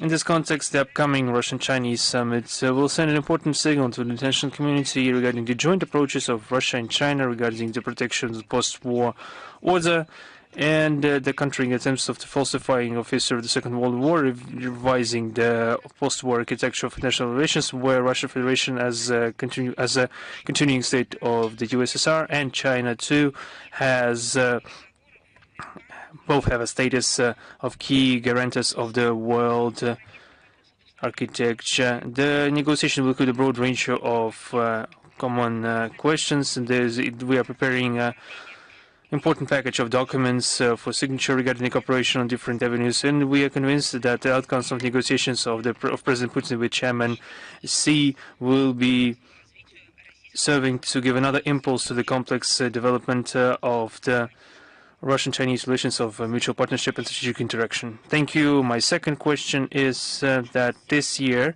we are celebrating the 80th anniversary of the founding of the UN.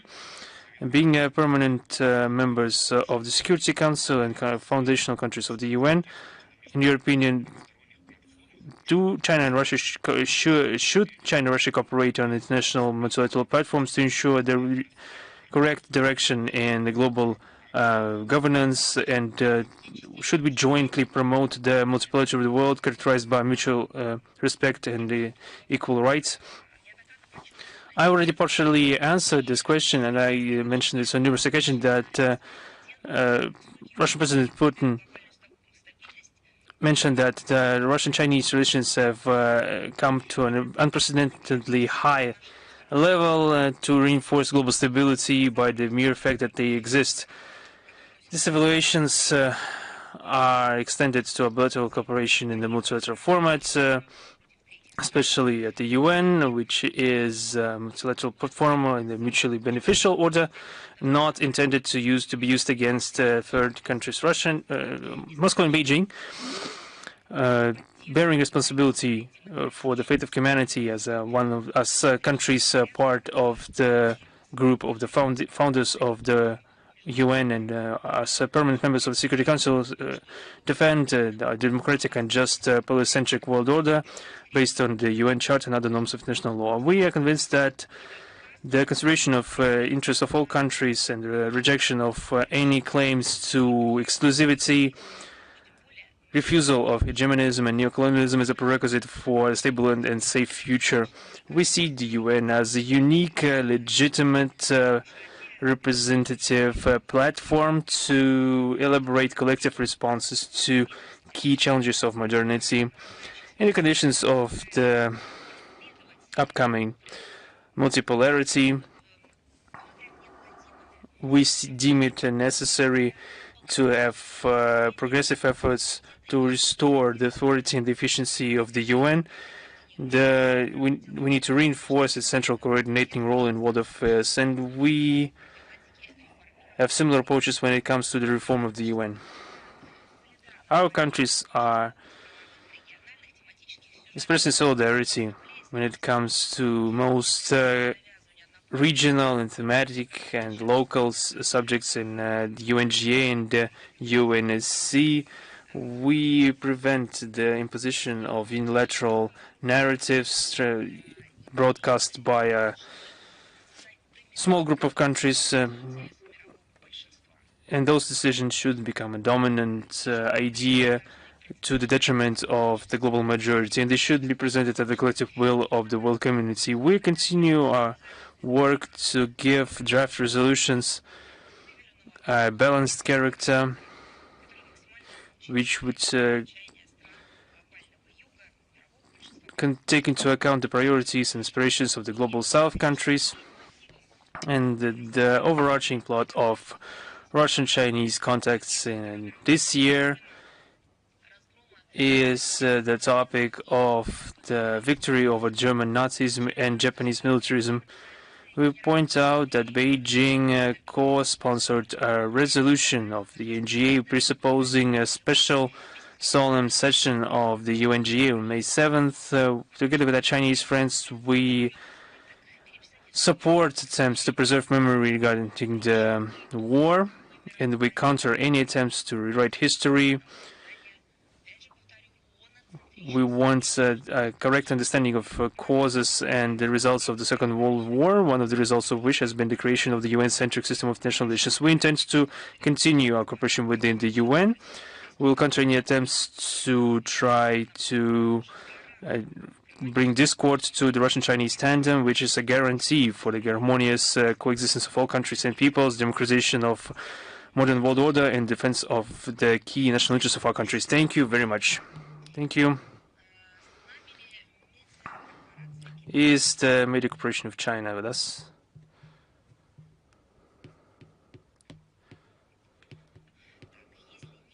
If not, further is Reuters with us? Yes, good afternoon. Reuters is with you. We have two questions linked to the international agenda. The first question concerns Iran and its nuclear program. The U.S. President Donald Trump, in his interview to NBC News on May 4th, said that the nuclear program of Iran should be dismantled, with excluding the possibility of the use of nuclear energy for peaceful purposes. Did Washington discuss this with Moscow during the ongoing contacts between Russia and the United States, including on the Iranian nuclear program? And what does Russia think about this? Can Iran use nuclear energy for peaceful purposes or not? We don't just think or correct our position. This is a legal right of any state in the world which hasn't got access to nuclear weapons based on international law. I'm talking about the right of any state to explore and develop the peaceful use of nuclear energy. Why is that? It's because it has been enshrined in Article 4 of the NPT. In New York, we are currently seeing the third session of the Preparatory Committee on the Conference on the NPT, where there's particular attention paid to nuclear energy and the use of non-energy use of nuclear and radiation technologies. It's obvious that in the world we see an upheaval of interest in the use of the peaceful atom to resolve a whole range of tasks linked to sustainable development, resolving a lot of different practical tasks that a community is faced with. Some countries need more energy, more than ever.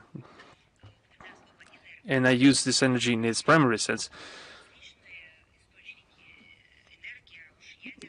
We need different energy sources, including nuclear, because it has a huge potential, and without such technologies, the big data collection and storage is impossible without the use of such amounts of energy. It's essential to counter the climate change also. It's difficult to find a person right now who wouldn't understand that the modern life requires powerful and reliable and, of course, ecologically sound sources of energy. Nuclear energy being one of them. I think it's clearly understood in Washington and Tehran too, and in other countries. I think everyone understands that, frankly. It's obvious. We're talking about digitalization and AI and digitalization of everything, the economy, the state services, logistics. All this requires a completely new level of energy use and quantitative and qualitative breakthrough when it comes to energy supply.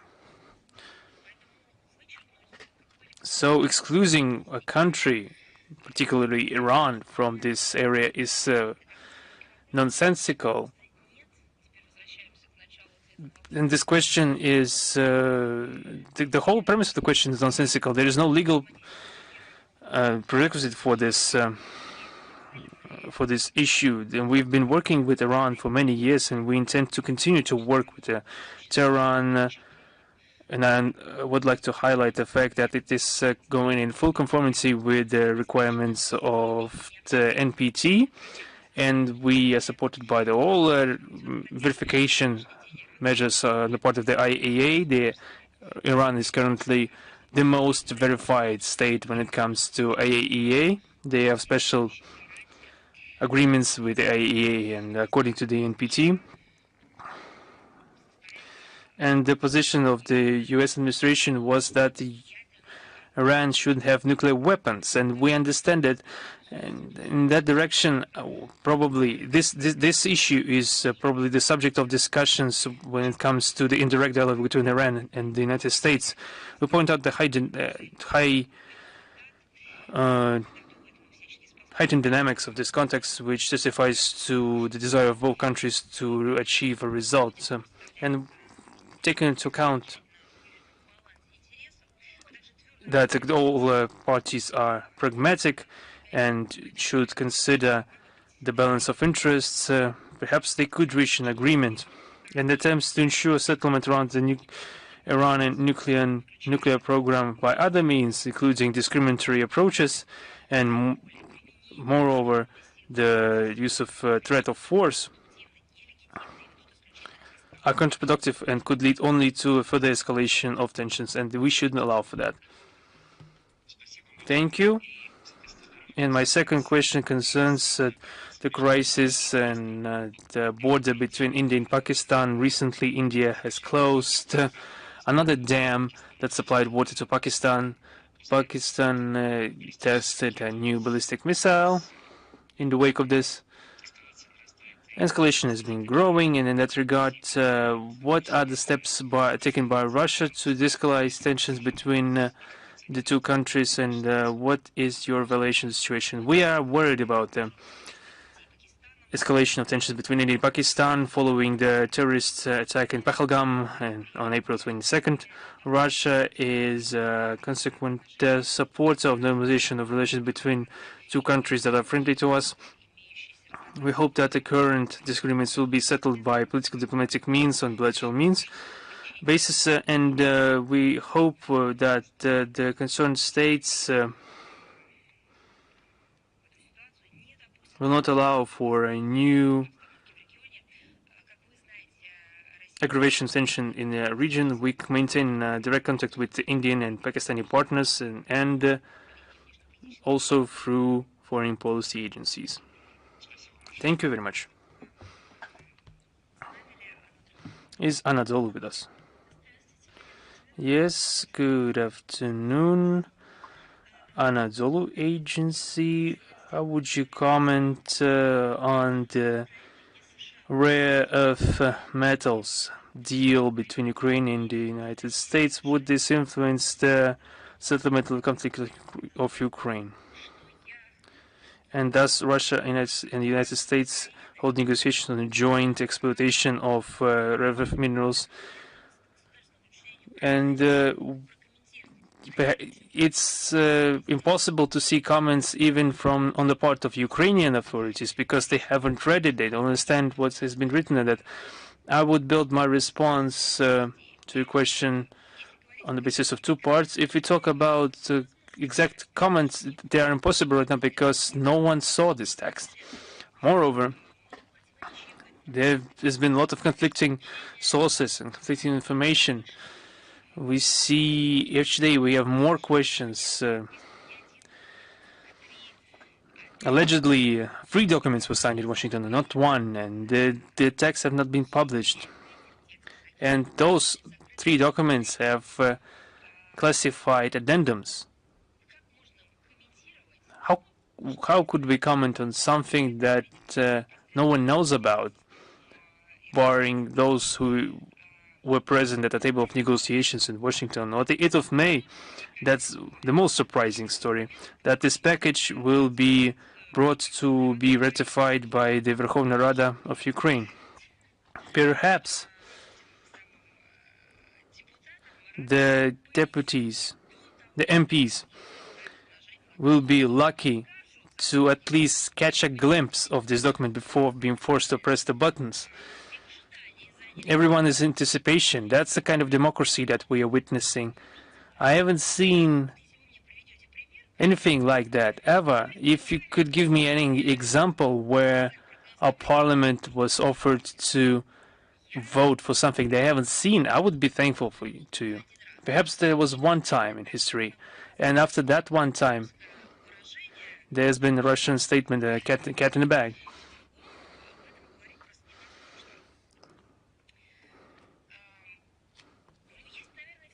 But there is a second part of the response to your question. This all, if we don't delve into details, follows the common vein that we are seeing a colonization of Ukraine by the Western countries.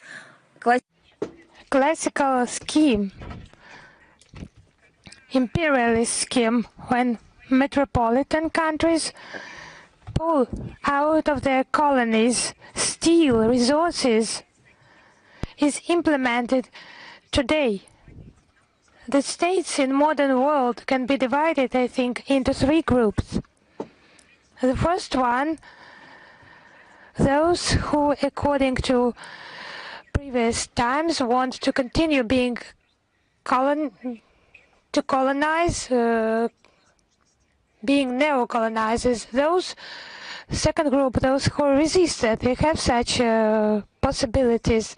And the third one is the countries that do not resist that. Here there are 2 subgroups.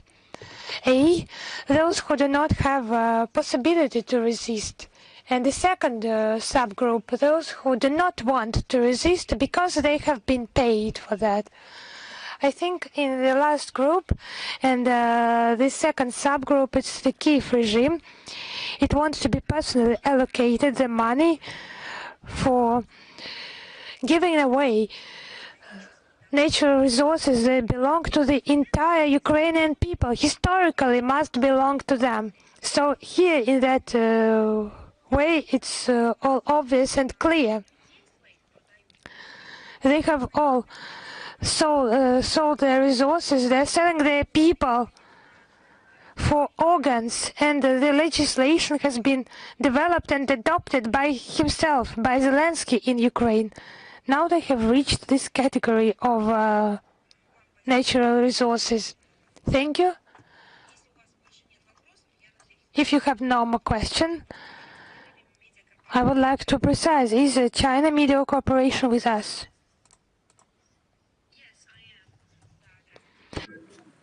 Yes, hello.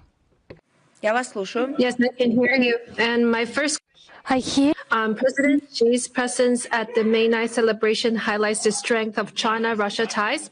How would you assess the current state of the bilateral relationship? Ну, я сегодня много на эту тему говорила, я готова кратко повторить. Мы благодарны председателю КНР Си Цзиньпину за готовность в святой для нас день быть вместе с... So I have already mentioned this. I would like to repeat. Xi Jinping is about to visit Moscow and participate in the festivities. It's unique mutual trust and support that is present in the relations I have mentioned today, and our countries regard each other as priority partners and are ready to protect each other's basic interests, sovereignty, territorial integrity, security, and national development. The strategic partnership between Russia and China is of a comprehensive nature and is always enriched by the new constructive substance, and is in accordance with the key interests of our peoples and supported by them totally. The multifaceted cooperation between Moscow and Beijing is to continue to develop despite the turbulent international situation and attempts by external players to harm our friendship and good neighborly relations. Regional and global issues through platforms such as Shanghai Cooperation Organization and the BRIC as well. Мы плотно взаимодействуем на международном... We closely interact on international platforms, in international sphere, in international organizations and forums. We support equality, justice, and promote the construction of a just multipolar world order. With the decisive role of the United Nations organizations, we count the Westerners who are trying to impose the confrontational agenda to the entire world, including the Asian issues. Against this background, the strategic cooperation between Moscow and Beijing plays a key role in the stability of global processes and global governments. We believe that the vitality of the multipolar model depends on taking into account the interests of everyone, of all the countries, without exclusion and on a non-discriminatory basis. We think it's important to promote such human values as peaceful development, equality, democracy, freedom. These are the achievements of humankind and yields constructive, positive results for peoples, for their development and prosperity. Спасибо вам. Thank you. Is Verelk with us? Yes, hello, Madam Zakharova. I congratulate you on the coming holiday. Yes, I congratulate you too. Madam Zakharova, 2 questions. The first one is about the victory parade and the visit by the Armenian Prime Minister Nikol Pashinyan. Do you have the information? Will he attend for sure?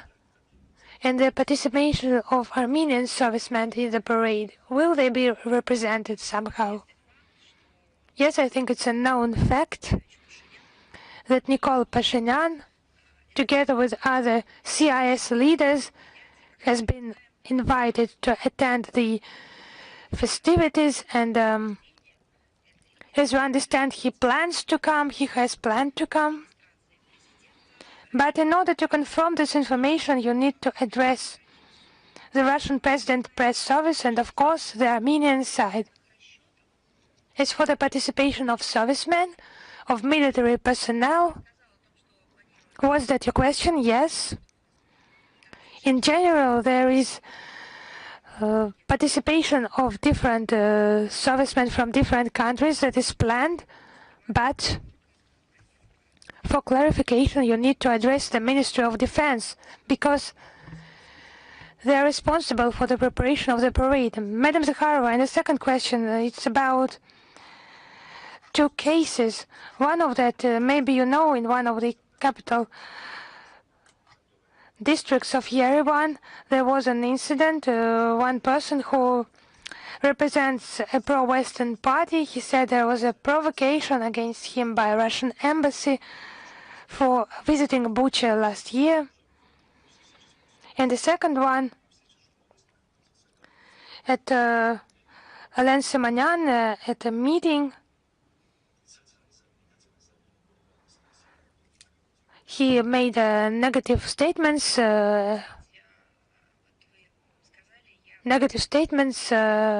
against Russia. Actually, you have mentioned this, but it's difficult for me just to imagine. In some city district of Armenia, there was some unrest where the Russian embassy was allegedly active. It's just hard for me to imagine how that could happen. I have a question for you in turn. Those who were trying somehow to link Russia to this issue, do they have some facts? How the Russian embassy, in their opinion, in this city district, how could the Russian embassy manifest itself? Just Biden and Clinton, they just have invented a story about Russian hackers who disturbed them, but then it turned out it was not true.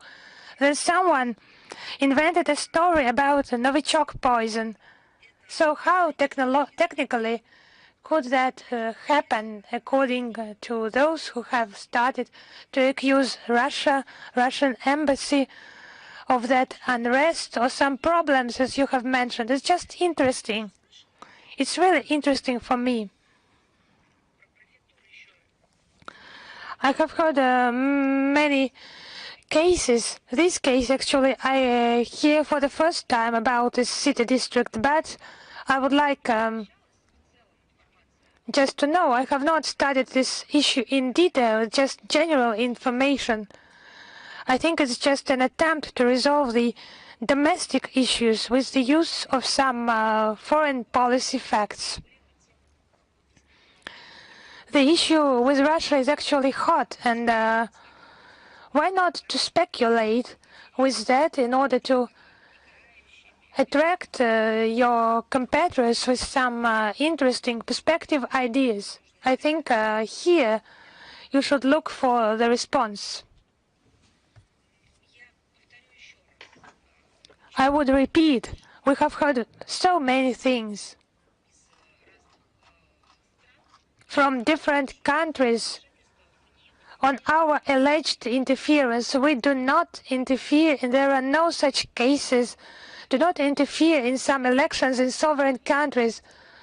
What they have tried to accuse us of, to offend us, it has turned out to be fakes, misinformation, lies in domestic policy, or in order to justify their foreign policy actions. It does not facilitate the relations and the foreign policy situation. So I just do not want to study that in detail. Actually, those Brussels methodology are starting to be implemented on the territory of Armenia. It's just painfully familiar, so familiar, and I have cited some examples for you.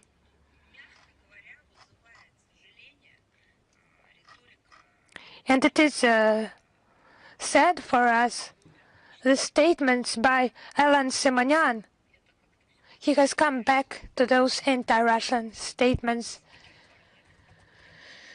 There are no connections here with the image of the parliament speaker, all those offenses, attacks. Really, thank you. Thank you. As a press secretary, I am saying that. Is Izvestia with us? Yes, hello, Madam Zakharova. We congratulate you on the coming holiday. We congratulate you too. We have one question. Reuters has mentioned the possibility to transfer to Ukraine additional Patriot air defense system, and potential suppliers can be Israel, US, and Greece. What could be the reaction of Moscow with regard to the supplies of weapons to Kiev, and how can that influence the further conflict, those supplies of air defense systems to Ukraine? Whether that is confirmed or not, we will come back to those media materials, but in any case, further supplies of weapons to the Kiev regime, it puts obstacles to the settlements and further escalates the situation. They're just killing the Ukrainian citizens with those supplies. I think everyone in all the capitals understands that. According to media reports, they have some official statements. In some cases, it has not been officially confirmed, but we hope that in all the capitals they understand that where those plans are considered or analyzed, also in Washington, that according to its highest representatives, just continues to seek some peaceful solution to the crisis. Among the potential donors are Israel, Greece, the US, Germany. If it is the truth, the Israeli stance is shocking because they are supplying weapons to a neo-Nazi regime, the regime under the banners of Bandera and Shukhevich, who have directly participated in the Holocaust. So who are they supporting? Those neo-Nazi defendants, or they either combat the Holocaust or they support the neo-Nazi regime, because the Kiev regime, it openly supports the neo-Nazi collaborators.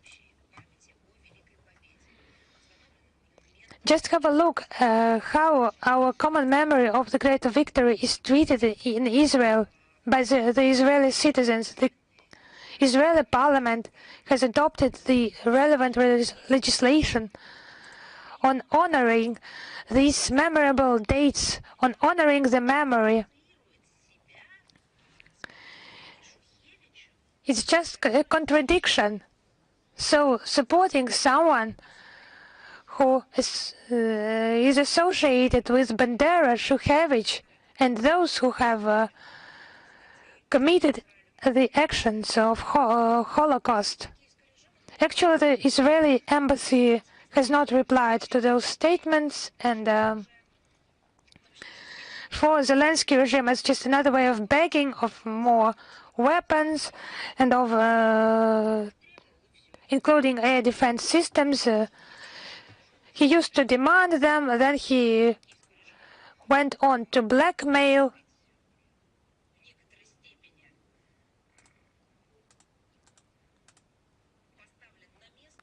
And now he has been, in a way, just received some statements from White House chief, and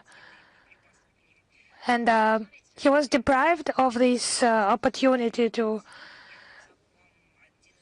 buy some Patriot complexes.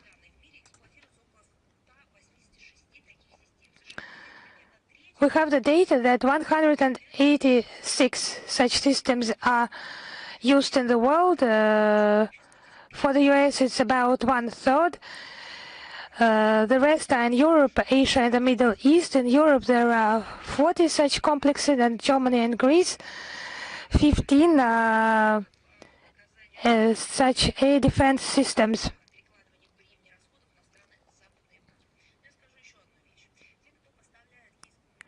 It's just passing this burden of expenses to Western Europe. And now those who supply those weapons, they just facilitate the actions of the Nazi Kiev regime. Now the statements I have quoted today, that they do not guarantee the security of the parade on Red Square, and possible strikes against civilian population, I have quoted today directly, that they confirm such a possibility, targeted strikes against civilians. Now, threats against Margarita Simonyan and yesterday against me of physical violence, not from some marginal figures, but officials. Yes, they are somehow officials on the territory of Ukraine. Yes, those who supply weapons to the Kiev regime, they just need to understand they just sponsor the neo-Nazis and ship weapons to them. How is that all linked? And the statements made by those countries on fighting terrorism, inadmissibility of international terrorism, countering racism, and so on. They just need to be aware. They just do not just support the Kiev regime that is not democratic, that is illegitimate, but they support terrorists with Nazi ideology. Thank you very much. Is News.ru with us?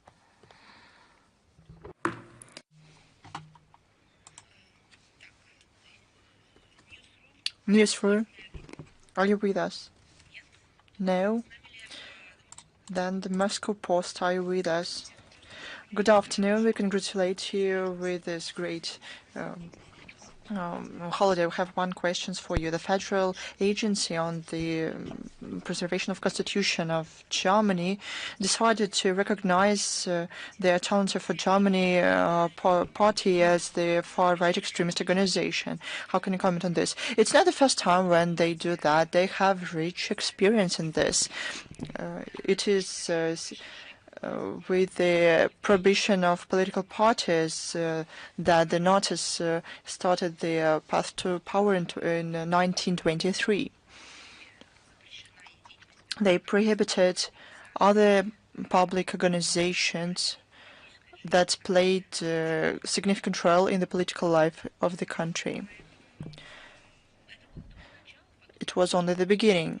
After that, as you remember, there were bans on professions, and later they went to faith, nationalities, then they started to physically separate people, then they started to put people into to use them as a labor force.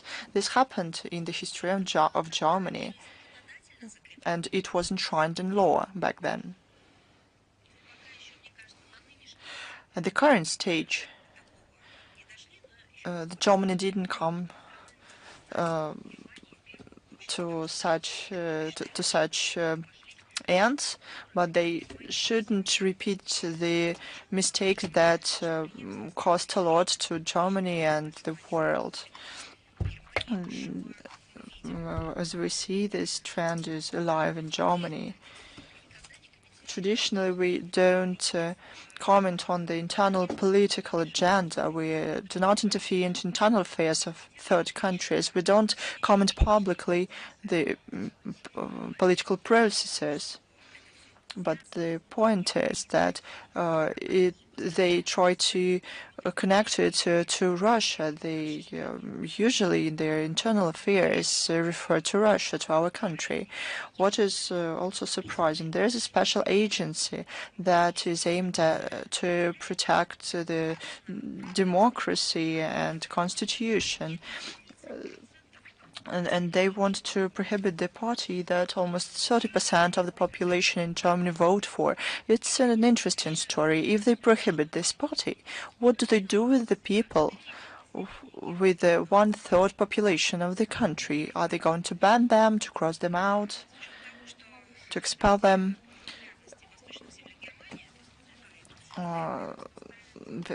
And this agency questions the legitimacy of local voters and their rights for their own point of view.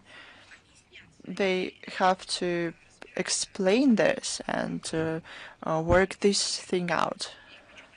I would like to draw attention to the fact that these things shocked a lot of people abroad as well. And what happened today with Mr. Metz is probably not a coincidence. All this political and global problem, Germany has to sort this out. They should honestly ask itself who brought Russia to the current state in politics, in economy, in the humanitarian sphere. What aligns with the national interests of the Germans, and what is solely serves the interests of external elites and groups. There is a demand for an honest discussion, not political questions. Is author E with us? Good afternoon, Madam Zakharova. I congratulate you on the upcoming holiday, the Victory Day. I would like to talk about the Baltic states. Every time we look at the news, and you cannot what to expect after that. Recently, the President of Lithuania signed a law stripping Russians of the residence permit. Probably they are going to fight with Russia. The Estonia wants to take down the Russian military ships. What's going on with all those republics in general? You know, if I may, I'll add up to my answer to your Armenian colleague. I would like to refer to the briefing of Mr. Ushakov. He said that the Red Square will see the marching of people from many countries. Now, as to your question, you mean the agreement between Russia and Thailand? No. It's another question. We'll go back to it. Oh, the Baltic states. What's going on with it? What's going on with these small countries? You have several questions. This cannot surprise anyone.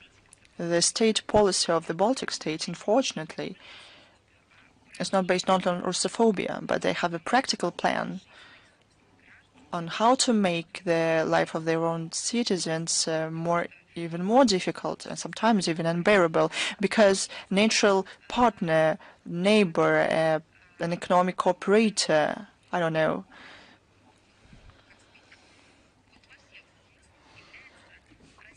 is Russia. It includes border cooperation, historic ties, joint production.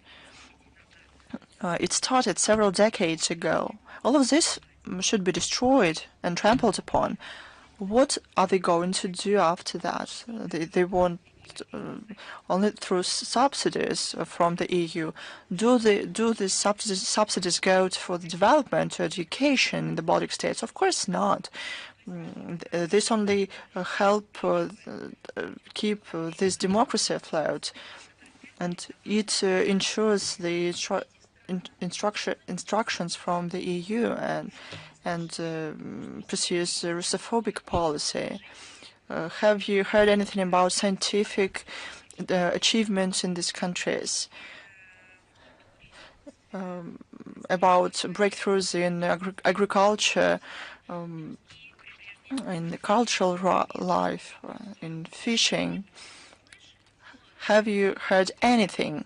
Probably you're going to tell me about exploration of outer space and other galaxies. What do these countries give to themselves and to the world community besides Russophobe poison?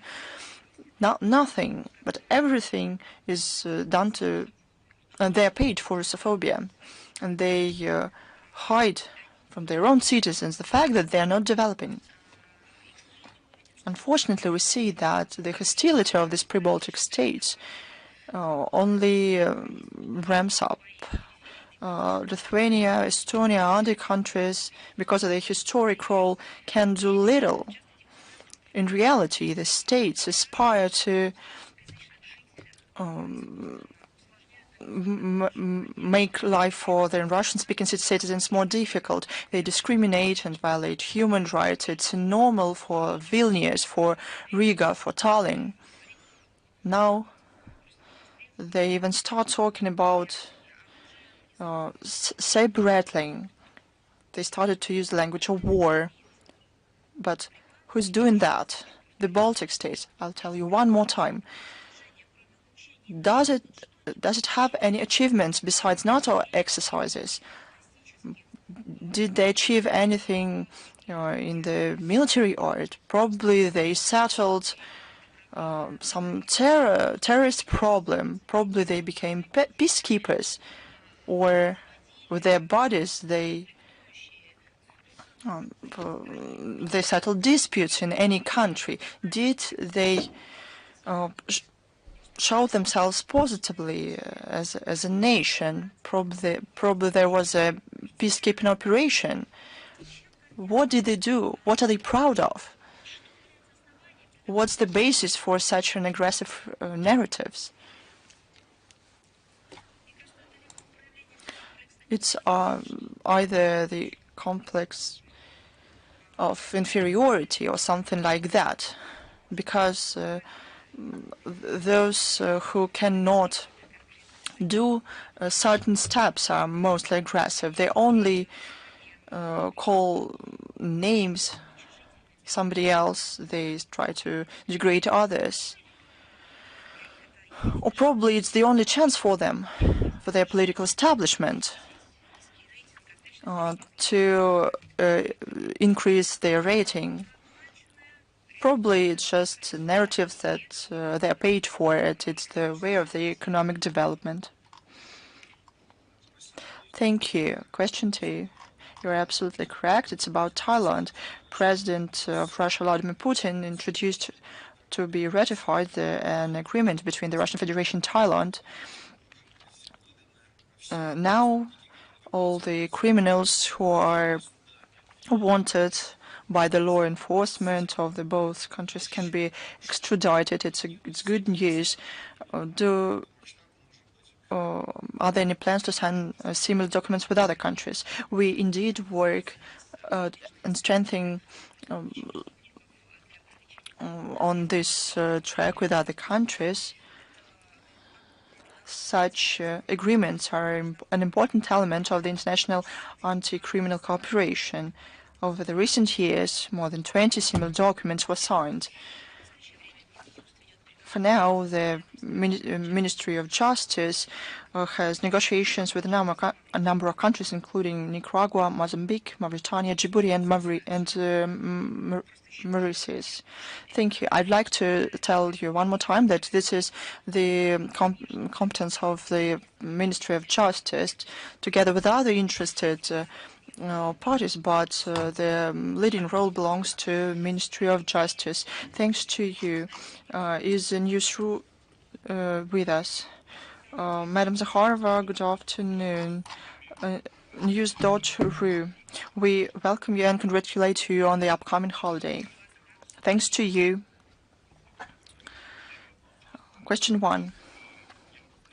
The EU said that it's going to increase the support to Ukraine if the US and Russia don't negotiate the settlement of the conflict. The European Commissar on Defense said that he didn't rule out the possibility that the cost of this support will go to 40 billion euros from the current to 80 billion euros. Are these plans realistic? We know who are bad guys there. It's Ursula von der Leyen. Probably this representative has another role. It's not the role of a good policeman. It's some kind of hybrid. Probably that's how we should treat this. Look at facts. Facts say that they haven't refused the idea. Their previous strategy, they have hatred against Russia, anti-Russian rhetoric, as they say, to inflict a strategic defeat on Russia, and they use this idea. There's active attempts of European officials to make up coalitions on new forms to support the Kiev regime. Probably it's a new tactics, because on the example of these facts, we should draw conclusions about the approach of the officials in Brussels. Of course, it's another responsible statement. What they are going to implement out of all this thing, I don't want you to comment on this. We understand and we see that recently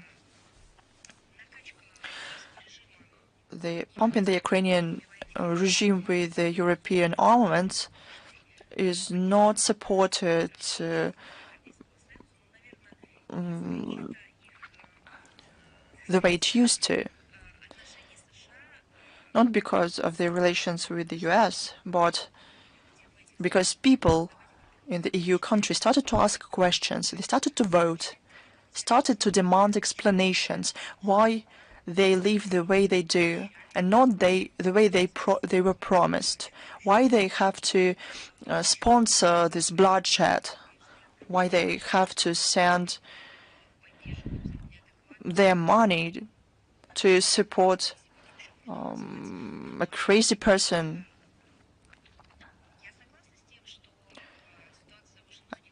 The situation in Washington did influence the stance of the Western Europe, but not in the way that European Commissar Kubilius says.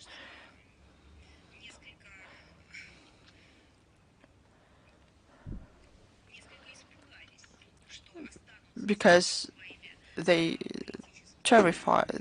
became terrified a little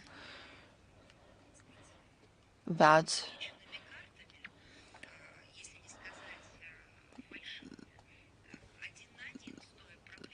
they can be left alone, one-on-one, with the problem that the previous U.S. administration created.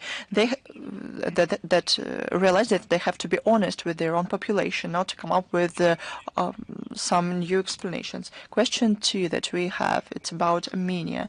The Speaker of the Armenian Parliament, Alen Simonyan, accused Moscow in a hybrid war he talked about the internal political situation, said that huge money from the outside are spent there. He agreed that it's from Russia.